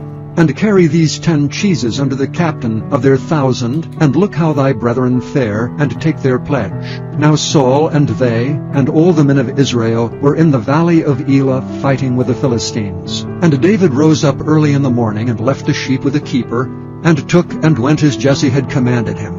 And he came to the trench as the host was going forth to the fight, and shouted for the battle. For Israel and the Philistines had put the battle in array, army against army. And David left his carriage in the hand of the keeper of the carriage, and ran into the army, and came and saluted his brethren. And as he talked with them, behold, there came up the champion, the Philistine of Gath, Goliath by name, out of the armies of the Philistines, and spake according to the same words. And David heard them. And all the men of Israel, when they saw the man, fled from him, and were sore afraid. And the men of Israel said, Have ye seen this man that is come up? Surely to defy Israel is he come up. And it shall be that the man who killeth him, the king will enrich him with great riches, and will give him his daughter, and make his father's house free in Israel. And David spake to the men that stood by him, saying, What shall be done to the man that killeth this Philistine, and taketh away the reproach from Israel? For who is this uncircumcised Philistine, that he should defy the armies of the living God? And the people answered him after this manner, saying, So shall it be done to the man that killeth him. And Eliab his eldest brother heard when he spake unto the men, and Eliab's anger was kindled against David, and he said, Why camest thou down hither? And with whom hast thou left those few sheep in the wilderness? I know thy pride and the naughtiness of thine heart, for thou art come down that thou mightest see the battle. And David said, What have I now done? Is there not a cause? And he turned from him toward another, and spake after the same manner. And the people answered him again after the former manner. And when the words were heard which David spake, they rehearsed them before Saul, and he sent for him. And David said to Saul, Let no man's heart fail because of him. Thy servant will go and fight with this Philistine. And Saul said to David, Thou art not able to go against this Philistine to fight with him, for thou art but a youth, and he is a man of war from his youth. And David said unto Saul, Thy servant kept his father's sheep, and there came a lion and a bear, and took a lamb out of the flock. And I went out after him, and smote him, and delivered it out of his mouth. And when he rose against me, I caught him by his beard, and smote him, and slew him. Thy servant slew both the lion and the bear. And this uncircumcised Philistine shall be as one of them, seeing he hath defied the armies of the living God. David said moreover, The Lord that delivered me out of the paw of the lion, and out of the paw of the bear, he will deliver me out of the hand of this Philistine. And Saul said unto David, Go, and the Lord be with thee. And Saul armed David with his armor, and he put an helmet of brass upon his head. Also he armed him with a coat of mail. And David girded his sword upon his armor, and he essayed to go, for he had not proved it. And David said unto Saul, I cannot go with these, for I have not proved them. And David put them off him. And he took his staff in his hand, and he chose him 5 smooth stones out of the brook, and put them in a shepherd's bag which he had, even in a scrip. And his sling was in his hand, and he drew near to the Philistine. And the Philistine came on, and drew near unto David, and the man that bare the shield went before him. And when the Philistine looked about and saw David, he disdained him, for he was but a youth, and ruddy, and of a fair countenance. And the Philistine said unto David, Am I a dog, that thou comest to me with staves? And the Philistine cursed David by his gods. And the Philistine said to David, Come to me, and I will give thy flesh unto the fowls of the air, and to the beasts of the field. Then said David to the Philistine, Thou comest to me with a sword, and with a spear, and with a shield. But I come to thee with the name of the Lord of hosts, the God of the armies of Israel, whom thou hast defied.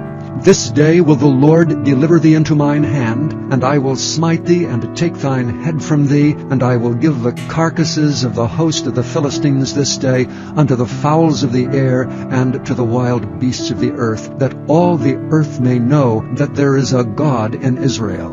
And all this assembly shall know that the Lord saveth not with sword and spear, for the battle is the Lord's, and he will give you into our hands. And it came to pass, when the Philistine arose and came and drew nigh to meet David, that David hasted and ran toward the army to meet the Philistine. And David put his hand in his bag, and took thence a stone, and slang it, and smote the Philistine in his forehead, that the stone sunk into his forehead, and he fell upon his face to the earth. So David prevailed over the Philistine with a sling and with a stone, and smote the Philistine, and slew him. But there was no sword in the hand of David.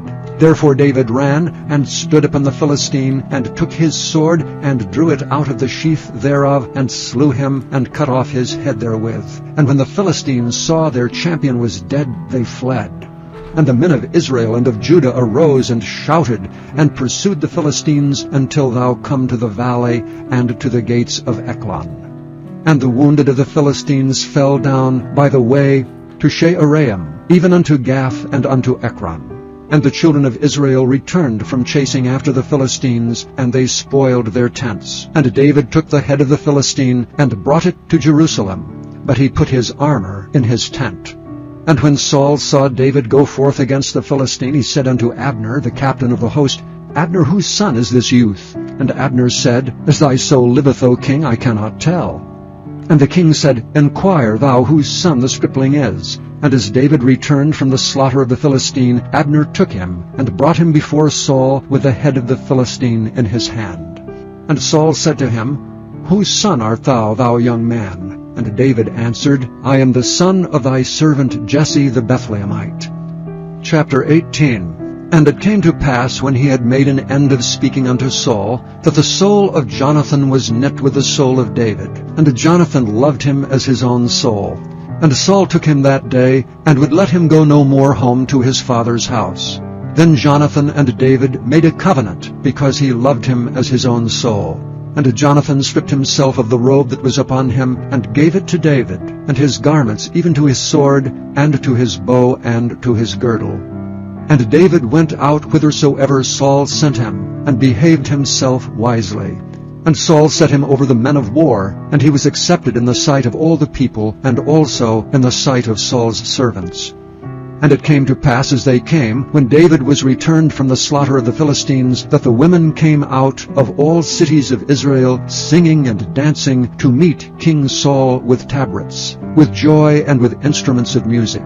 And the women answered one another as they played, and said, Saul hath slain his thousands, and David his 10,000s. And Saul was very wroth, and the saying displeased him. And he said, They have ascribed unto David 10,000s, and to me they have ascribed but thousands. And what can he have more but the kingdom? And Saul eyed David from that day and forward. And it came to pass on the morrow, that the evil spirit from God came upon Saul, and he prophesied in the midst of the house, and David played with his hand as at other times, and there was a javelin in Saul's hand. And Saul cast the javelin, for he said, I will smite David even to the wall with it. And David avoided out of his presence twice. And Saul was afraid of David, because the Lord was with him, and he was departed from Saul. Therefore Saul removed him from him, and made him his captain over 1,000. And he went out and came in before the people. And David behaved himself wisely in all his ways, and the Lord was with him. Wherefore when Saul saw that he behaved himself very wisely, he was afraid of him. But all Israel and Judah loved David, because he went out and came in before them. And Saul said to David, Behold my daughter Merab, her will I give thee to wife, only be thou valiant for me, and fight the Lord's battles. For Saul said, Let not mine hand be upon him, but let the hand of the Philistines be upon him. And David said unto Saul, Who am I? And what is my life or my father's family in Israel, that I should be son-in-law to the king? But it came to pass at the time when Merab, Saul's daughter, should have been given to David, that he was given unto Adriel the Maholathite to wife. And Michal, Saul's daughter, loved David, and they told Saul, and the thing pleased him. And Saul said, I will give him her, that she may be a snare to him, and that the hand of the Philistines may be against him. Wherefore Saul said to David, Thou shalt this day be my son-in-law in the one of the twain. And Saul commanded his servants, saying, Commune with David secretly, and say, Behold, the king hath delight in thee, and all his servants love thee. Now therefore be the king's son-in-law. And Saul's servants spake those words in the ears of David. And David said, Seemeth it to you a light thing to be a king's son-in-law, seeing that I am a poor man, and lightly esteemed? And the servants of Saul told him, saying, On this manner spake David. And Saul said, Thus shall ye say to David, The king desireth not any dowry, but 100 foreskins of the Philistines, to be avenged of the king's enemies. But Saul thought to make David fall by the hand of the Philistines. And when his servants told David these words, it pleased David well to be the king's son-in-law, and the days were not expired. Wherefore David arose and went, he and his men, and slew of the Philistines 200 men. And David brought their foreskins, and they gave them in full tale to the king, that he might be the king's son-in-law. and David gave him Michal his daughter to wife. And Saul saw and knew that the Lord was with David, and that Michal, Saul's daughter, loved him. And Saul was yet the more afraid of David, and Saul became David's enemy continually. Then the princes of the Philistines went forth, and it came to pass, after they went forth, that David behaved himself more wisely than all the servants of Saul, so that his name was much set by. Chapter 19. And Saul spake to Jonathan his son, and to his servants, that they should kill David. But Jonathan, Saul's son, delighted much in David, and Jonathan told David, saying, Saul my father seeketh to kill thee. Now therefore I pray thee, take heed to thyself until the morning, and abide in a secret place, and hide thyself. And I will go out and stand beside my father in the field where thou art, and I will commune with my father of thee, and what I see, that I will tell thee. And Jonathan spake good of David unto Saul his father, and said unto him, Let not the king sin against his servant, against David, because he hath not sinned against thee, and because his works have been to thee-ward very good. For he did put his life in his hand, and slew the Philistine, and the Lord wrought a great salvation for all Israel. Thou sawest it, and didst rejoice. Wherefore then wilt thou sin against innocent blood, to slay David without a cause? And Saul hearkened unto the voice of Jonathan. And Saul sware, As the Lord liveth, he shall not be slain. And Jonathan called David, and Jonathan showed him all those things. And Jonathan brought David to Saul, and he was in his presence as in times past. And there was war again. And David went out and fought with the Philistines, and slew them with a great slaughter, and they fled from him. And the evil spirit from the Lord was upon Saul, as he sat in his house with his javelin in his hand, and David played with his hand.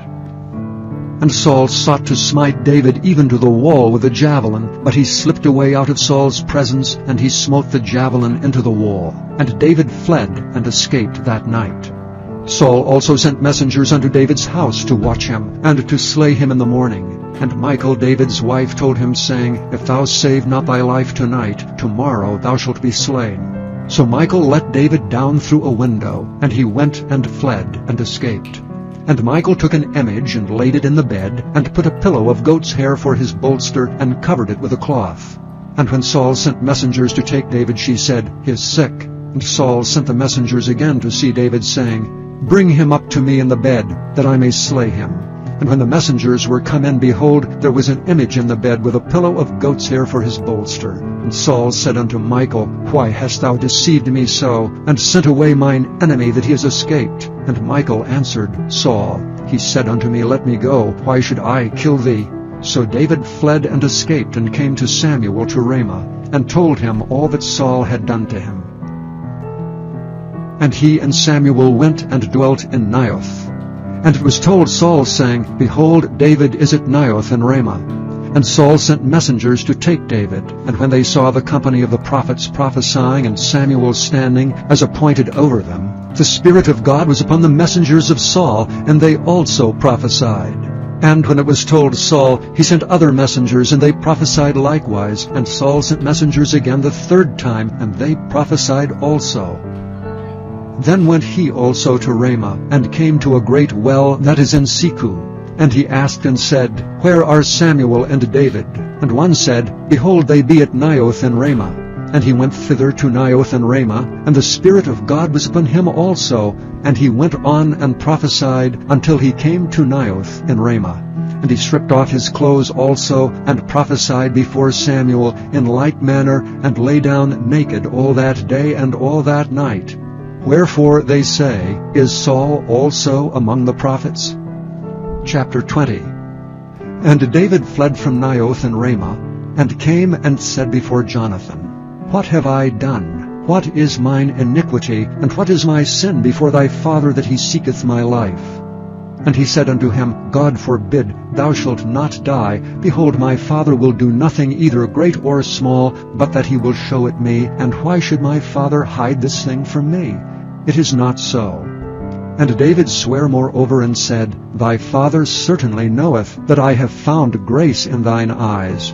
And he saith, Let not Jonathan know this, lest he be grieved. But truly as the Lord liveth, and as thy soul liveth, there is but a step between me and death.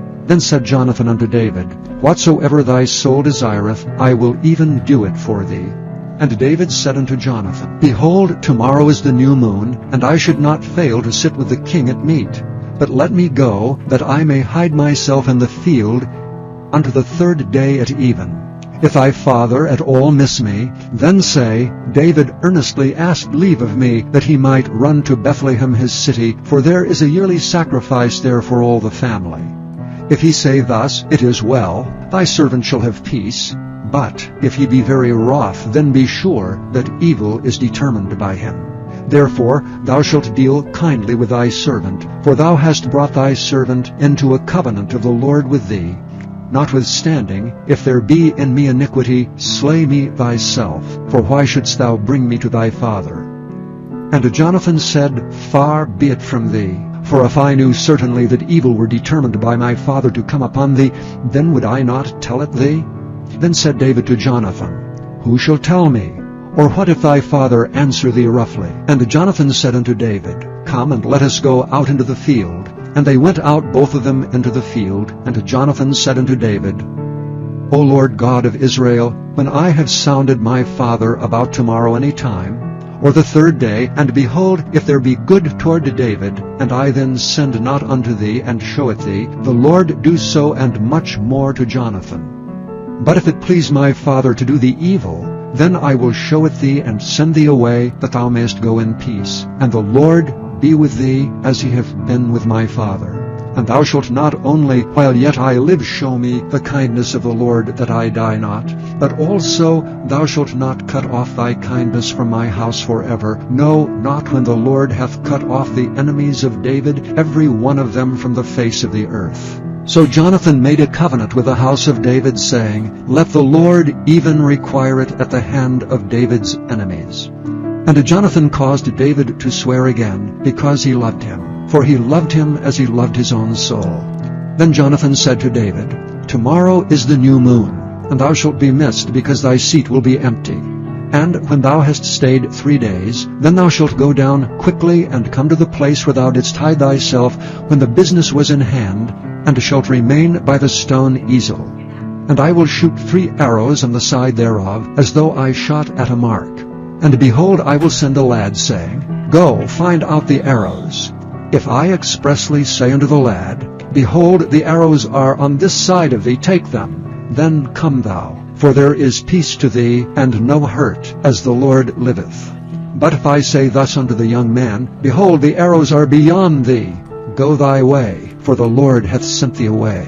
And as touching the matter which thou and I have spoken of, behold, the Lord be between thee and me forever.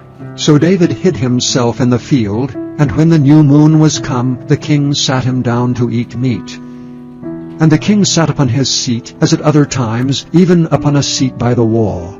And Jonathan arose, and Abner sat by Saul's side, and David's place was empty. Nevertheless Saul spake not anything that day, for he thought, Something hath befallen him. He is not clean, surely he is not clean. And it came to pass on the morrow, which was the 2nd day of the month, that David's place was empty.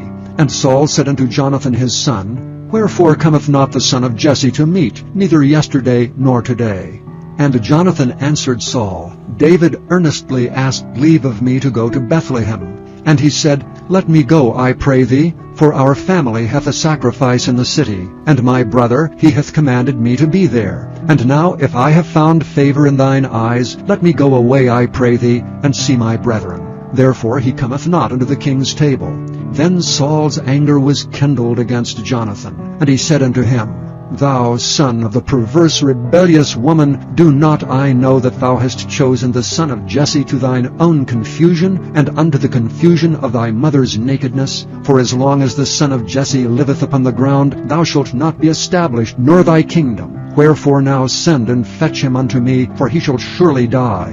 And Jonathan answered Saul his father, and said unto him, Wherefore shall he be slain? What hath he done? And Saul cast a javelin at him to smite him, whereby Jonathan knew that it was determined of his father to slay David.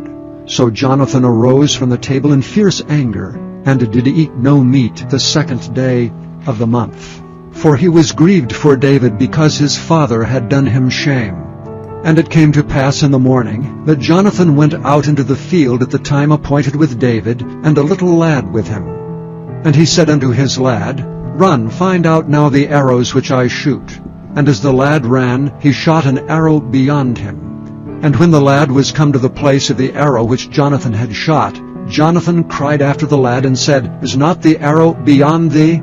And Jonathan cried after the lad, Make speed, haste, stay not. And Jonathan's lad gathered up the arrows and came to his master. But the lad knew not anything, only Jonathan and David knew the matter.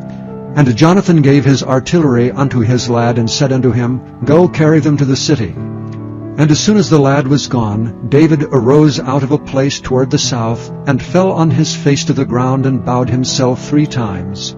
And they kissed one another, and wept with one another, until David exceeded. And Jonathan said to David, Go in peace, forasmuch as we have sworn both of us in the name of the Lord, saying, The Lord be between me and thee, and between my seed and thy seed forever. And he arose and departed, and Jonathan went into the city.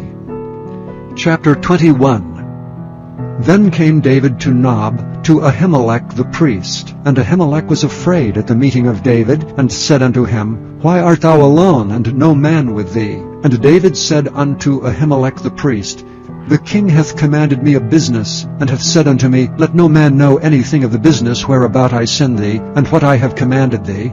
And I have appointed my servants to such and such a place. Now therefore, what is under thine hand? Give me 5 loaves of bread in mine hand, and what there is present. And the priest answered David and said, There is no common bread under mine hand, but there is hallowed bread, if the young men have kept themselves at least from women. And David answered the priest and said unto him, Of a truth, women have been kept from us about these 3 days, since I came out, and the vessels of the young men are holy, and the bread is in a manner common, yea, though it were sanctified this day in the vessel.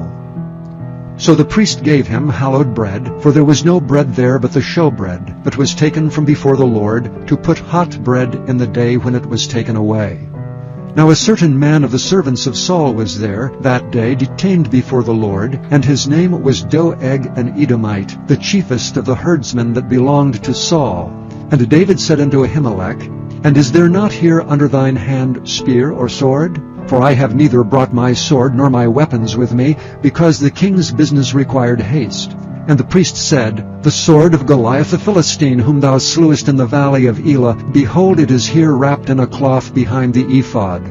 If thou wilt take that, take it, for there is no other save that here. And David said, There is none like that, give it me.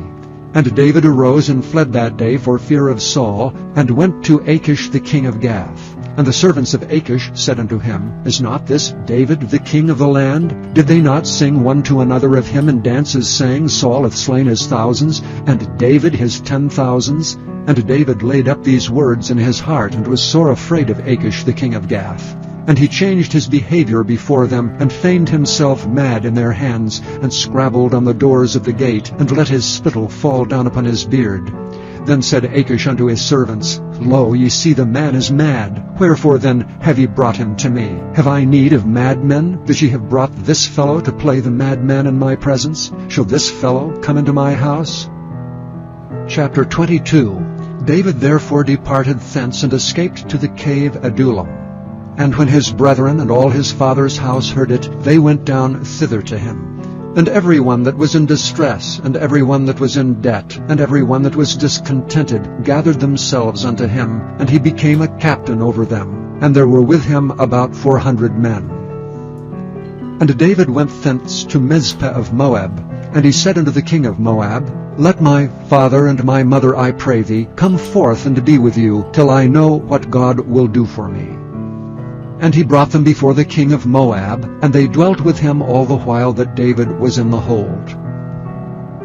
And the prophet Gad said unto David, Abide not in the hold, depart, and get thee into the land of Judah. Then David departed, and came into the forest of Hareth. When Saul heard that David was discovered, and the men that were with him, now Saul abode in Gibeah, under a tree in Ramah, having his spear in his hand, and all his servants were standing about him. Then Saul said unto his servants that stood about him, Hear now, ye Benjamites, will the son of Jesse give every one of you fields and vineyards, and make you all captains of thousands and captains of hundreds, that all of you have conspired against me? And there is none that showeth me that my son hath made a league with the son of Jesse? And there is none of you that is sorry for me, or showeth unto me that my son hath stirred up my servant against me to lie in wait as at this day? Then answered Doeg the Edomite, which was set over the servants of Saul, and said, I saw the son of Jesse coming to Nob, to Ahimelech the son of Ahitub. And he inquired the Lord for him, and gave him victuals, and gave him the sword of Goliath the Philistine. Then the king sent to call Ahimelech the priest, the son of Ahitub, and all his father's house, the priests that were in Nob. And they came all of them to the king. And Saul said, Hear now, thou son of Ahitub. And he answered, Here I am, my lord. And Saul said unto him, Why have ye conspired against me, thou and the son of Jesse, and that thou hast given him bread and a sword, and hast inquired of God for him, that he should rise against me to lie in wait, as at this day? Then Ahimelech answered the king and said, And who is so faithful among all thy servants as David, which is the king's son-in-law, and goeth at thy bidding, and is honorable in thine house? Did I then begin to inquire of God for him? Be it far from me. Let not the king impute anything unto his servant, nor to all the house of my father. For thy servant knew nothing of all this, less or more. And the king said, Thou shalt surely die, Ahimelech, thou and all thy father's house.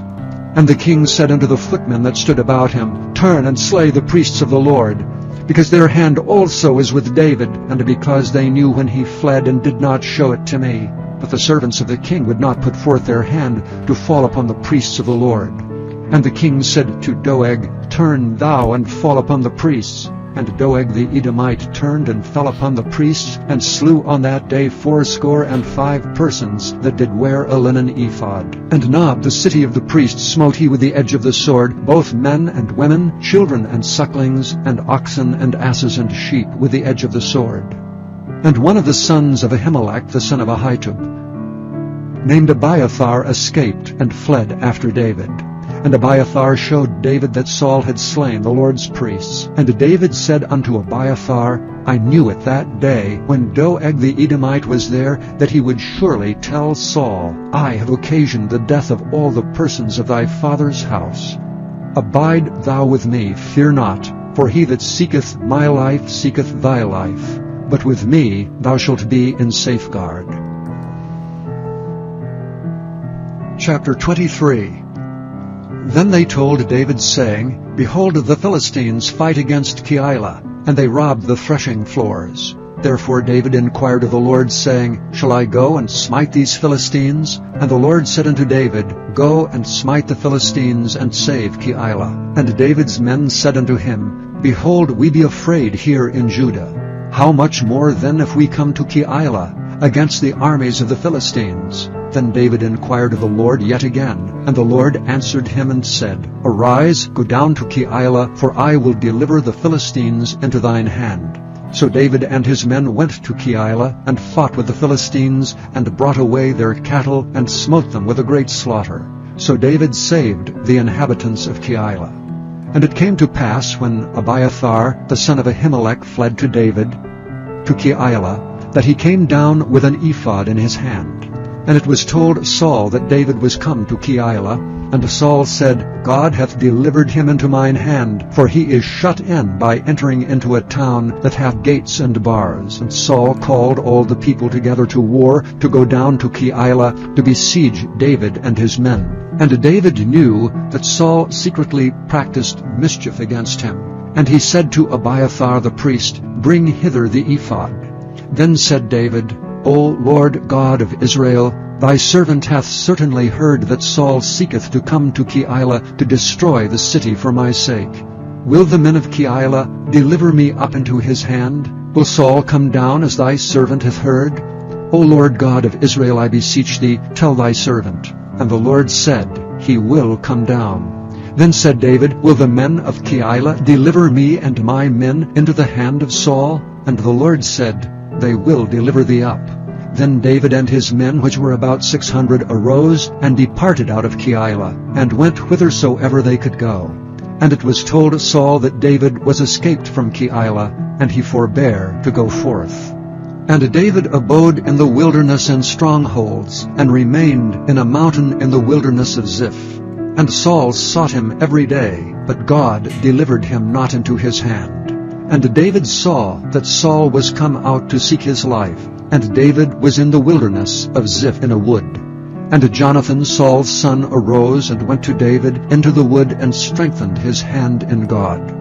And he said unto him, Fear not, for the hand of Saul my father shall not find thee, and thou shalt be king over Israel, and I shall be next unto thee, and that also Saul my father knoweth. And they two made a covenant before the Lord, and David abode in the wood, and Jonathan went to his house. Then came up the Ziphites to Saul to Gibeah, saying, Doth not David hide himself with us in strongholds, in the wood, in the hill of Hachilah, which is on the south of Jeshimon?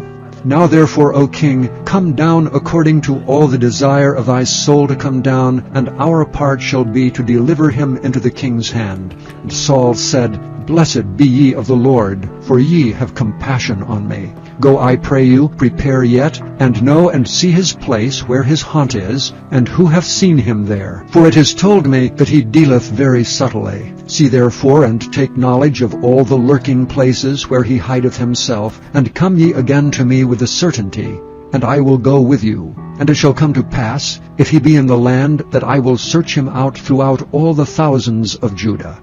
And they arose and went to Ziph before Saul. But David and his men were in the wilderness of Maon, in the plain on the south of Jeshimon. Saul also and his men went to seek him, and they told David, wherefore he came down into a rock, and abode in the wilderness of Maon. And when Saul heard that, he pursued after David in the wilderness of Maon. And Saul went on this side of the mountain, and David and his men on that side of the mountain. And David made haste to get away for fear of Saul. For Saul and his men compassed David and his men round about to take them. But there came a messenger unto Saul, saying, Haste thee and come, for the Philistines have invaded the land. Wherefore Saul returned from pursuing after David, and went against the Philistines. Therefore they call that place Selaham Melekoth.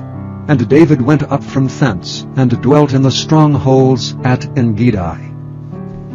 Chapter 24. And it came to pass, when Saul was returned from following the Philistines, that it was told him, saying, Behold, David is in the wilderness of Engedi. Then Saul took 3,000 chosen men out of all Israel, and went to seek David and his men upon the rocks of the wild goats. And he came to the sheepcotes by the way, where was a cave. And Saul went in to cover his feet, and David and his men remained in the sides of the cave. And the men of David said unto him, Behold, the day of which the Lord said unto thee, Behold, I will deliver thine enemy into thine hand, that thou mayest do to him as it shall seem good unto thee. Then David arose and cut off the skirt of Saul's robe privily. And it came to pass afterward that David's heart smote him, because he had cut off Saul's skirt. And he said unto his men, The Lord forbid that I should do this thing unto my master, the Lord's anointed, to stretch forth mine hand against him, seeing he is the anointed of the Lord. So David stayed his servants with these words, and suffered them not to rise against Saul. But Saul rose up out of the cave, and went on his way. David also arose afterward, and went out of the cave, and cried after Saul, saying, My Lord the king. And when Saul looked behind him, David stooped with his face to the earth, and bowed himself. And David said to Saul, Wherefore hearest thou men's words, saying, Behold, David seeketh thy hurt? Behold, this day thine eyes have seen how that the Lord had delivered thee today into mine hand in the cave, and some bade me kill thee, but mine eye spared thee. And I said, I will not put forth mine hand against my Lord, for he is the Lord's anointed. Moreover, my father, see, yea, see the skirt of thy robe in my hand. For in that I cut off the skirt of thy robe, and killed thee not, know thou and see that there is neither evil nor transgression in mine hand, and I have not sinned against thee. Yet thou huntest my soul to take it. The Lord judge between me and thee, and the Lord avenge me of thee, but mine hand shall not be upon thee. As saith the proverb of the ancients, wickedness proceedeth from the wicked, but mine hand shall not be upon thee. After whom is the king of Israel come out? After whom dost thou pursue? After a dead dog, after a flea. The Lord therefore be judge, and judge between me and thee, and see and plead my cause, and deliver me out of thine hand. And it came to pass, when David had made an end of speaking these words unto Saul, that Saul said, Is this thy voice, my son David? And Saul lifted up his voice and wept. And he said to David, Thou art more righteous than I, for thou hast rewarded me good, whereas I have rewarded thee evil. And thou hast showed this day how that thou hast dealt well with me, forasmuch as when the Lord had delivered me into thine hand, thou killedst me not. For if a man find his enemy, will he let him go well away? Wherefore the Lord reward thee good, for that thou hast done unto me this day. For now, behold, I know well that thou shalt surely be king, and that the kingdom of Israel shall be established in thine hand. Swear now therefore unto me by the Lord, that thou wilt not cut off my seed after me, and that thou wilt not destroy my name out of my father's house. And David sware unto Saul, and Saul went home, but David and his men gat them up unto the hold. Chapter 25. And Samuel died, and all the Israelites were gathered together, and lamented him, and buried him in his house at Ramah. And David arose, and went down to the wilderness of Paran. And there was a man in Maon, whose possessions were in Carmel. And the man was very great, and he had 3,000 sheep and 1,000 goats, and he was shearing his sheep in Carmel. Now the name of the man was Nabal, and the name of his wife Abigail. And she was a woman of good understanding, and of a beautiful countenance. But the man was churlish and evil in his doings, and he was of the house of Caleb. And David heard in the wilderness that Nabal did shear his sheep. And David sent out 10 young men.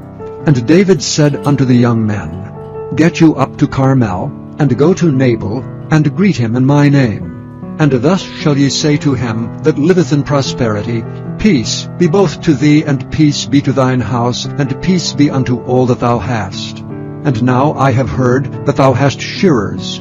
Now thy shepherds which were with us, we hurt them not, neither was there aught missing unto them all the while they were in Carmel.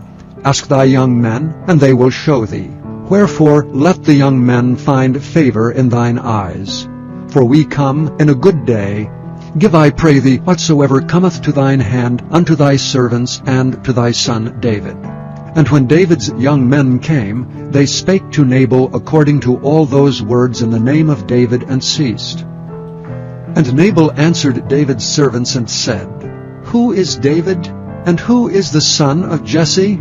There be many servants nowadays that break away, every man from his master. Shall I then take my bread and my water and my flesh that I have killed for my shearers, and give it unto men whom I know not whence they be?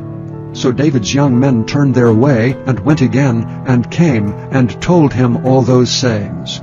And David said unto his men, Gird ye on every man his sword. And they girded on every man his sword, and David also girded on his sword. And there went up after David about 400 men, and 200 abode by the stuff.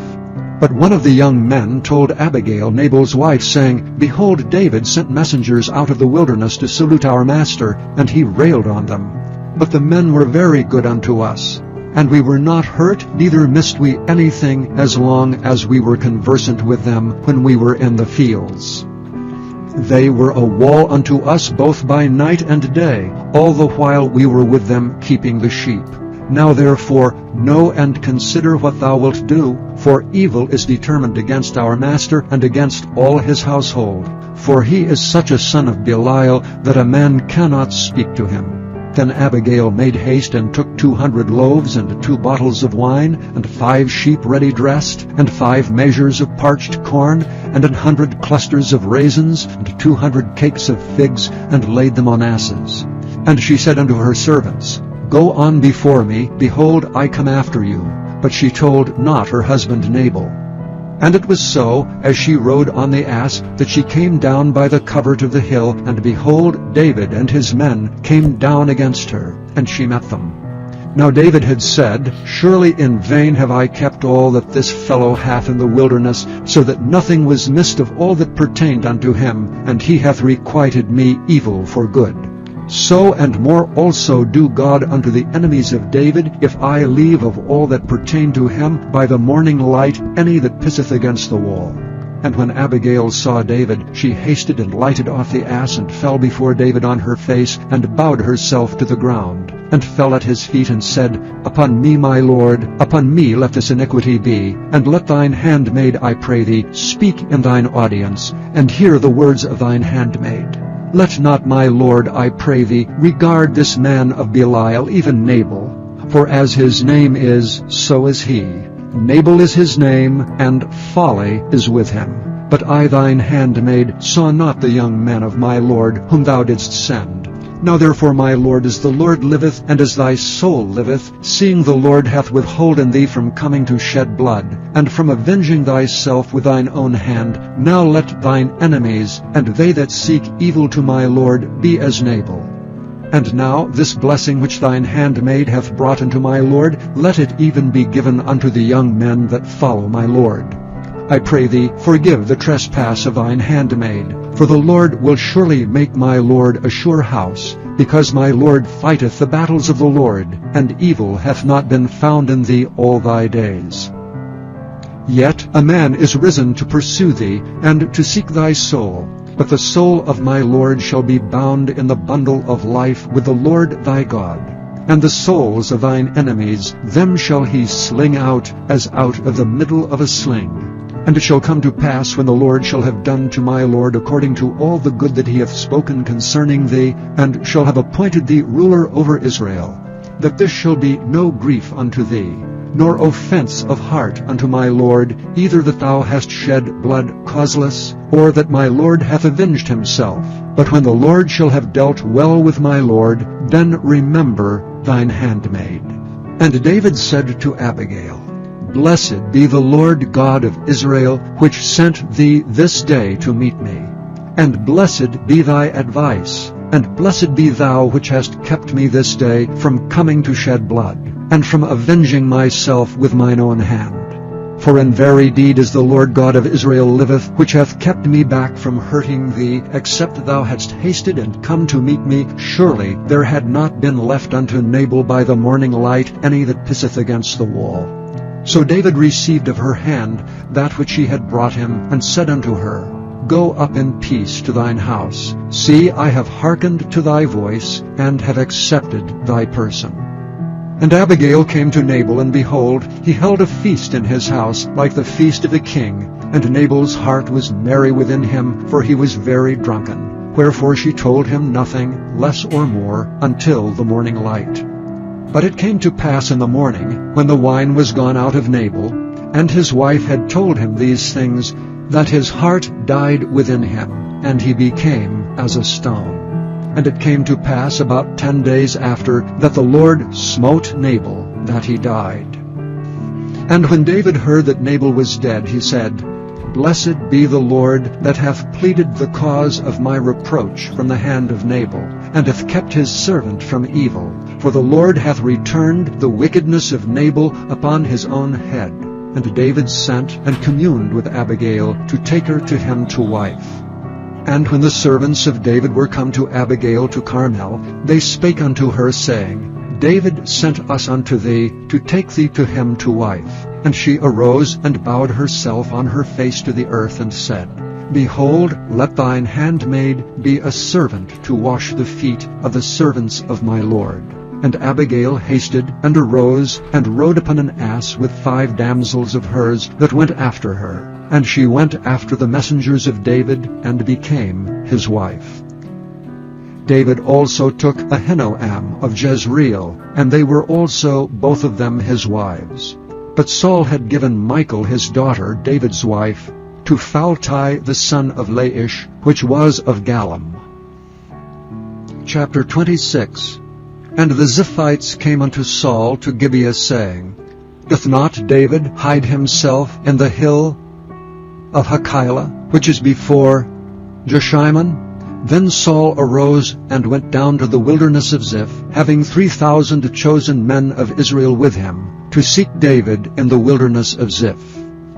And Saul pitched in the hill of Hachilah, which is before Jeshimon, by the way. But David abode in the wilderness, and he saw that Saul came after him into the wilderness. David therefore sent out spies, and understood that Saul was come in very deed. And David arose and came to the place where Saul had pitched. And David beheld the place where Saul lay, and Abner the son of Ner, the captain of his host. And Saul lay in the trench, and the people pitched round about him. Then answered David and said to Ahimelech the Hittite, and to Abishai the son of Zeruiah, brother to Joab, saying, Who will go down with me to Saul to the camp? And Abishai said, I will go down with thee. So David and Abishai came to the people by night, and behold, Saul lay sleeping within the trench, and his spear stuck in the ground at his bolster. But Abner and the people lay round about him. Then said Abishai to David, God hath delivered thine enemy into thine hand this day. Now therefore let me smite him, I pray thee, with the spear, even to the earth at once, and I will not smite him the second time. And David said to Abishai, Destroy him not, for who can stretch forth his hand against the Lord's anointed and be guiltless? David said furthermore, As the Lord liveth, the Lord shall smite him, or his day shall come to die, or he shall descend into battle and perish. The Lord forbid that I should stretch forth mine hand against the Lord's anointed. But I pray thee, take thou now the spear that is at his bolster, and the cruse of water, and let us go. So David took the spear and the cruse of water from Saul's bolster, and they gat them away, and no man saw it, nor knew it, neither awakened, for they were all asleep, because a deep sleep from the Lord was fallen upon them. Then David went over to the other side, and stood on the top of an hill afar off, a great space being between them. And David cried to the people, and to Abner the son of Ner, saying, Answerest thou not, Abner? Then Abner answered and said, Who art thou that criest to the king? And David said to Abner, Art thou not a valiant man? And who is like thee in Israel? Wherefore then hast thou not kept thy lord the king? For there came out one of the people in to destroy the king thy lord. This thing is not good that thou hast done. As the Lord liveth, ye are worthy to die, because ye have not kept your master the Lord's anointed. And now see where the king's spear is, and the cruse of water that was at his bolster. And Saul knew David's voice, and said, Is this thy voice, my son David? And David said, It is my voice, my lord, O king. And he said, Wherefore doth my lord thus pursue after his servant? For what have I done, or what evil is in mine hand? Now therefore I pray thee, let my lord the king hear the words of his servant.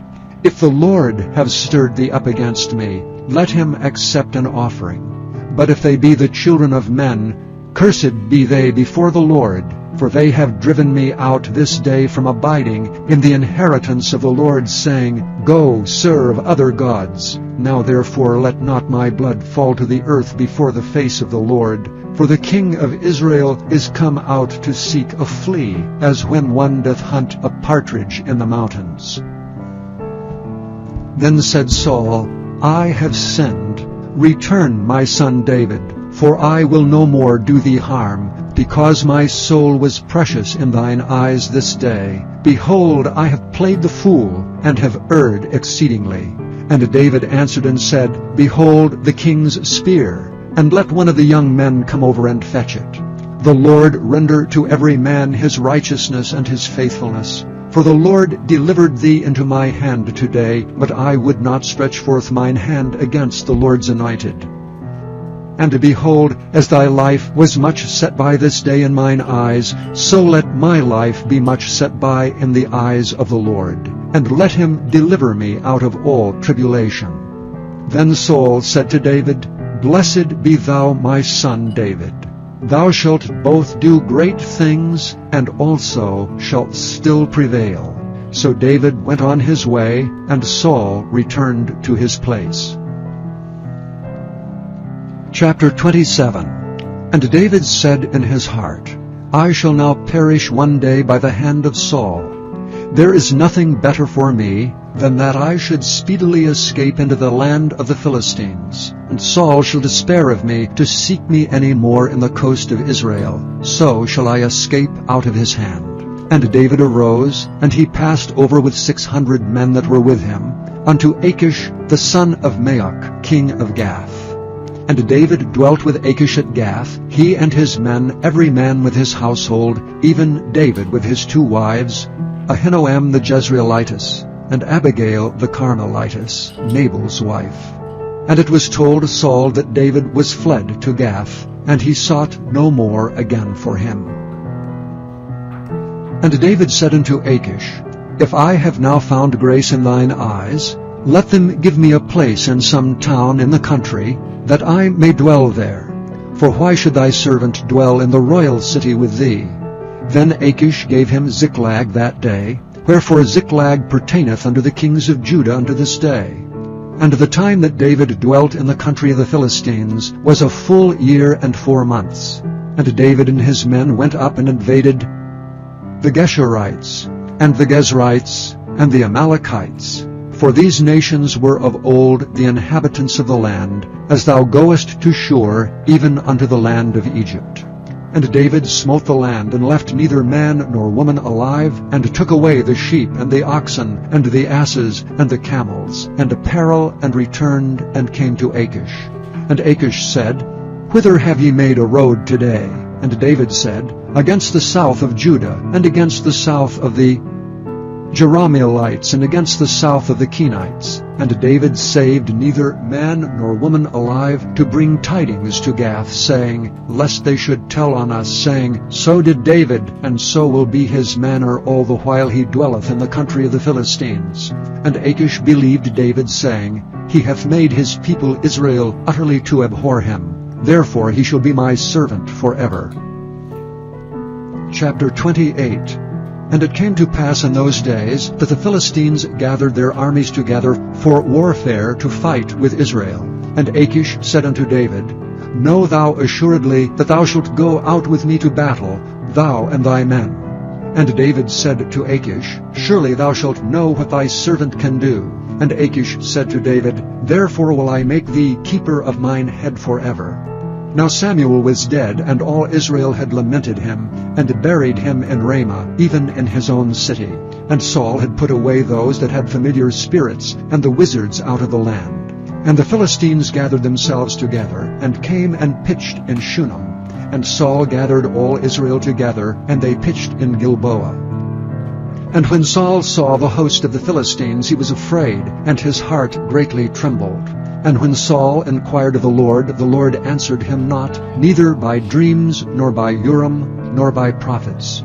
Then said Saul unto his servants, Seek me a woman that hath a familiar spirit, that I may go to her and inquire of her. And his servants said to him, Behold, there is a woman that hath a familiar spirit at Endor. And Saul disguised himself, and put on other raiment. And he went, and 2 men with him, and they came to the woman by night. And he said, I pray thee, divine unto me by the familiar spirit, and bring me him up, whom I shall name unto thee. And the woman said unto him, Behold, thou knowest what Saul hath done, how he hath cut off those that have familiar spirits, and the wizards out of the land. Wherefore then layest thou a snare for my life, to cause me to die? And Saul sware to her by the Lord, saying, As the Lord liveth, there shall no punishment happen to thee for this thing. Then said the woman, Whom shall I bring up unto thee? And he said, Bring me up Samuel. And when the woman saw Samuel, she cried with a loud voice. And the woman spake to Saul, saying, Why hast thou deceived me? For thou art Saul. And the king said unto her, Be not afraid, for what sawest thou? And the woman said unto Saul, I saw gods ascending out of the earth. And he said unto her, What form is he of? And she said, An old man cometh up, and he is covered with a mantle. And Saul perceived that it was Samuel. And he stooped with his face to the ground, and bowed himself. And Samuel said to Saul, Why hast thou disquieted me to bring me up? And Saul answered, I am sore distressed, for the Philistines make war against me, and God is departed from me, and answereth me no more, neither by prophets, nor by dreams. Therefore I have called thee, that thou mayest make known unto me what I shall do. Then said Samuel, Wherefore then dost thou ask of me, seeing the Lord is departed from thee, and is become thine enemy? And the Lord hath done to him as he spake by me. For the Lord hath rent the kingdom out of thine hand, and given it to thy neighbor, even to David. Because thou obeyedst not the voice of the Lord, nor executedst his fierce wrath upon Amalek. Therefore hath the Lord done this thing unto thee this day. Moreover the Lord will also deliver Israel with thee into the hand of the Philistines. And tomorrow shalt thou and thy sons be with me. The Lord also shall deliver the host of Israel into the hand of the Philistines. Then Saul fell straightway all along the earth, and was sore afraid because of the words of Samuel. And there was no strength in him, for he had eaten no bread all the day, nor all the night. And the woman came unto Saul, and saw that he was sore troubled, and said unto him, Behold, thine handmaid hath obeyed thy voice, and I have put my life in my hand, and have hearkened unto thy words, which thou speakest unto me. Now therefore I pray thee, hearken thou also unto the voice of thine handmaid, and let me set a morsel of bread before thee, and eat, that thou mayest have strength when thou goest on thy way. But he refused and said, I will not eat. But his servants together with the woman compelled him, and he hearkened unto their voice. So he arose from the earth and sat upon the bed. And the woman had a fat calf in the house, and she hasted and killed it, and took flour, and kneaded it, and did bake unleavened bread thereof. And she brought it before Saul, and before his servants, and they did eat. Then they rose up, and went away that night. Chapter 29. Now the Philistines gathered together all their armies to Aphek, and the Israelites pitched by a fountain which is in Jezreel. And the lords of the Philistines passed on by hundreds and by thousands, but David and his men passed on in the rearward with Achish. Then said the princes of the Philistines, What do these Hebrews here? And Achish said unto the princes of the Philistines, Is not this David the servant of Saul the king of Israel, which hath been with me these days or these years, and I have found no fault in him, since he fell unto me unto this day?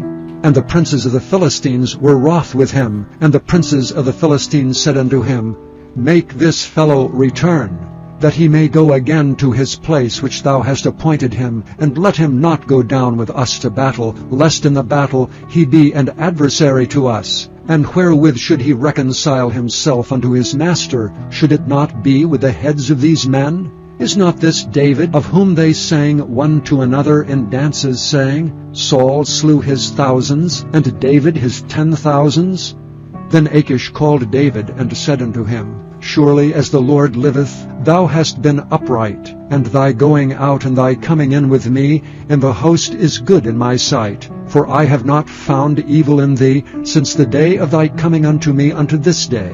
Nevertheless the Lord's favour thee not. Wherefore now return, and go in peace, that thou displease not the lords of the Philistines. And David said unto Achish, But what have I done? And what hast thou found in thy servant so long as I have been with thee unto this day, that I may not go fight against the enemies of my lord the king? And Achish answered and said to David, I know that thou art good in my sight as an angel of God. Notwithstanding the princes of the Philistines have said, He shall not go up with us to the battle. Wherefore now rise up early in the morning with thy master's servants that are come with thee, and as soon as ye be up early in the morning and have light, depart. So David and his men rose up early to depart in the morning, to return into the land of the Philistines. And the Philistines went up to Jezreel. Chapter 30. And it came to pass, when David and his men were come to Ziklag on the third day, that the Amalekites had invaded the south, and Ziklag, and smitten Ziklag, and burned it with fire, and had taken away the women captives that were therein. They slew not any, either great or small, but carried them away, and went on their way. So David and his men came to the city, and behold, it was burned with fire, and their wives, and their sons, and their daughters were taken captives. Then David and the people that were with him lifted up their voice and wept until they had no more power to weep. And David's 2 wives were taken captives, Ahinoam the Jezreelitess, and Abigail the wife of Nabal the Carmelite. And David was greatly distressed, for the people spoke of stoning him, because the soul of all the people was grieved, every man for his sons and for his daughters. But David encouraged himself in the Lord his God. And David said to Abiathar the priest, Ahimelech's son, I pray thee, bring me hither the ephod. And Abiathar brought thither the ephod to David. And David inquired at the Lord, saying, Shall I pursue after this troop? Shall I overtake them? And he answered him, Pursue, for thou shalt surely overtake them, and without fail recover all. So David went, he and the 600 men that were with him, and came to the brook Besor, where those that were left behind stayed. But David pursued, he and 400 men, for 200 abode behind, which were so faint that they could not go over the brook Besor.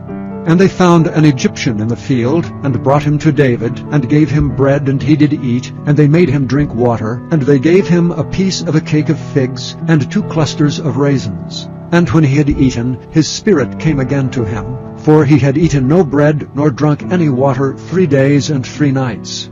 And David said unto him, To whom belongest thou? And whence art thou?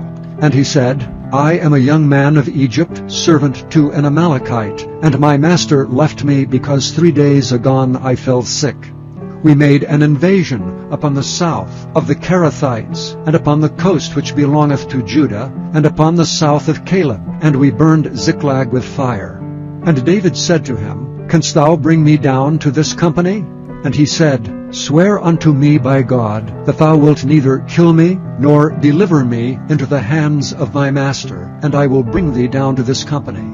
And when he had brought him down, behold, they were spread abroad upon all the earth, eating and drinking and dancing, because of all the great spoil they had taken out of the land of the Philistines, and out of the land of Judah, even unto the evening of the next day. And there escaped not a man of them, save 400 young men, which rode upon camels and fled. And David recovered all that the Amalekites had carried away, and David rescued his 2 wives. And there was nothing lacking to them, neither small nor great, neither sons nor daughters, neither spoil, nor anything that they had taken to them. David recovered all. And David took all the flocks and the herds which they drave before those other cattle, and said, This is David's spoil.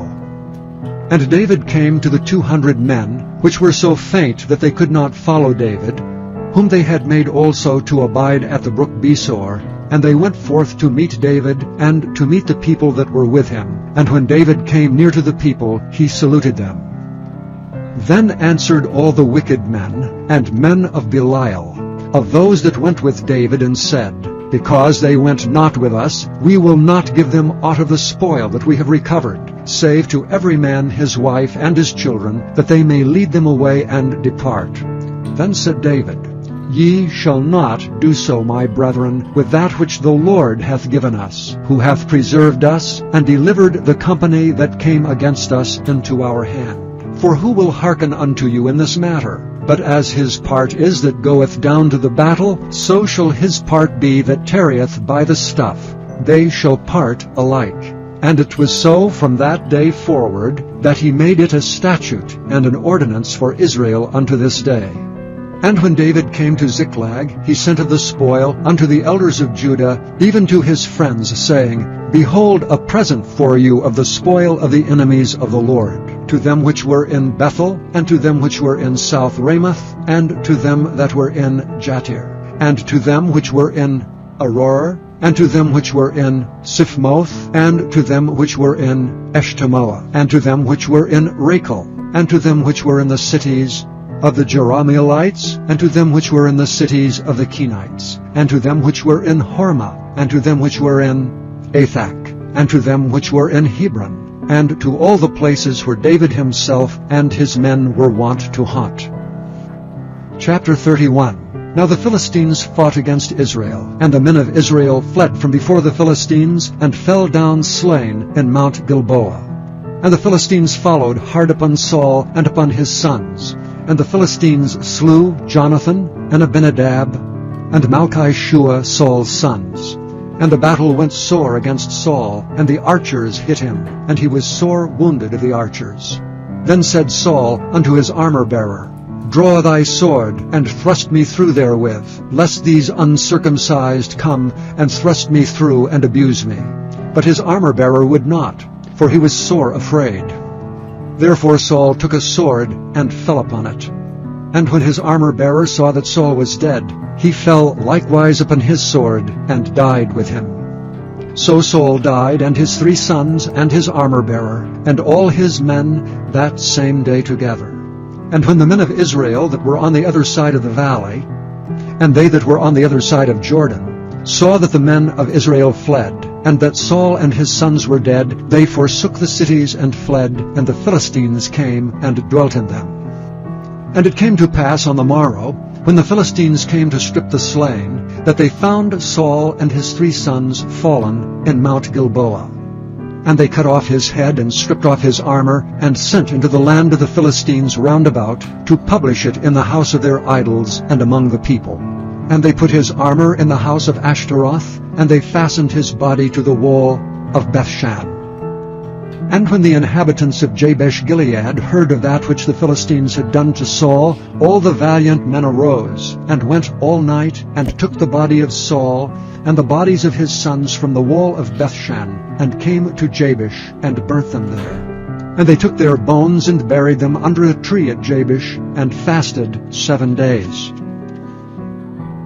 Thank you for listening to this recording of the King James Bible produced by Audio Scriptures International.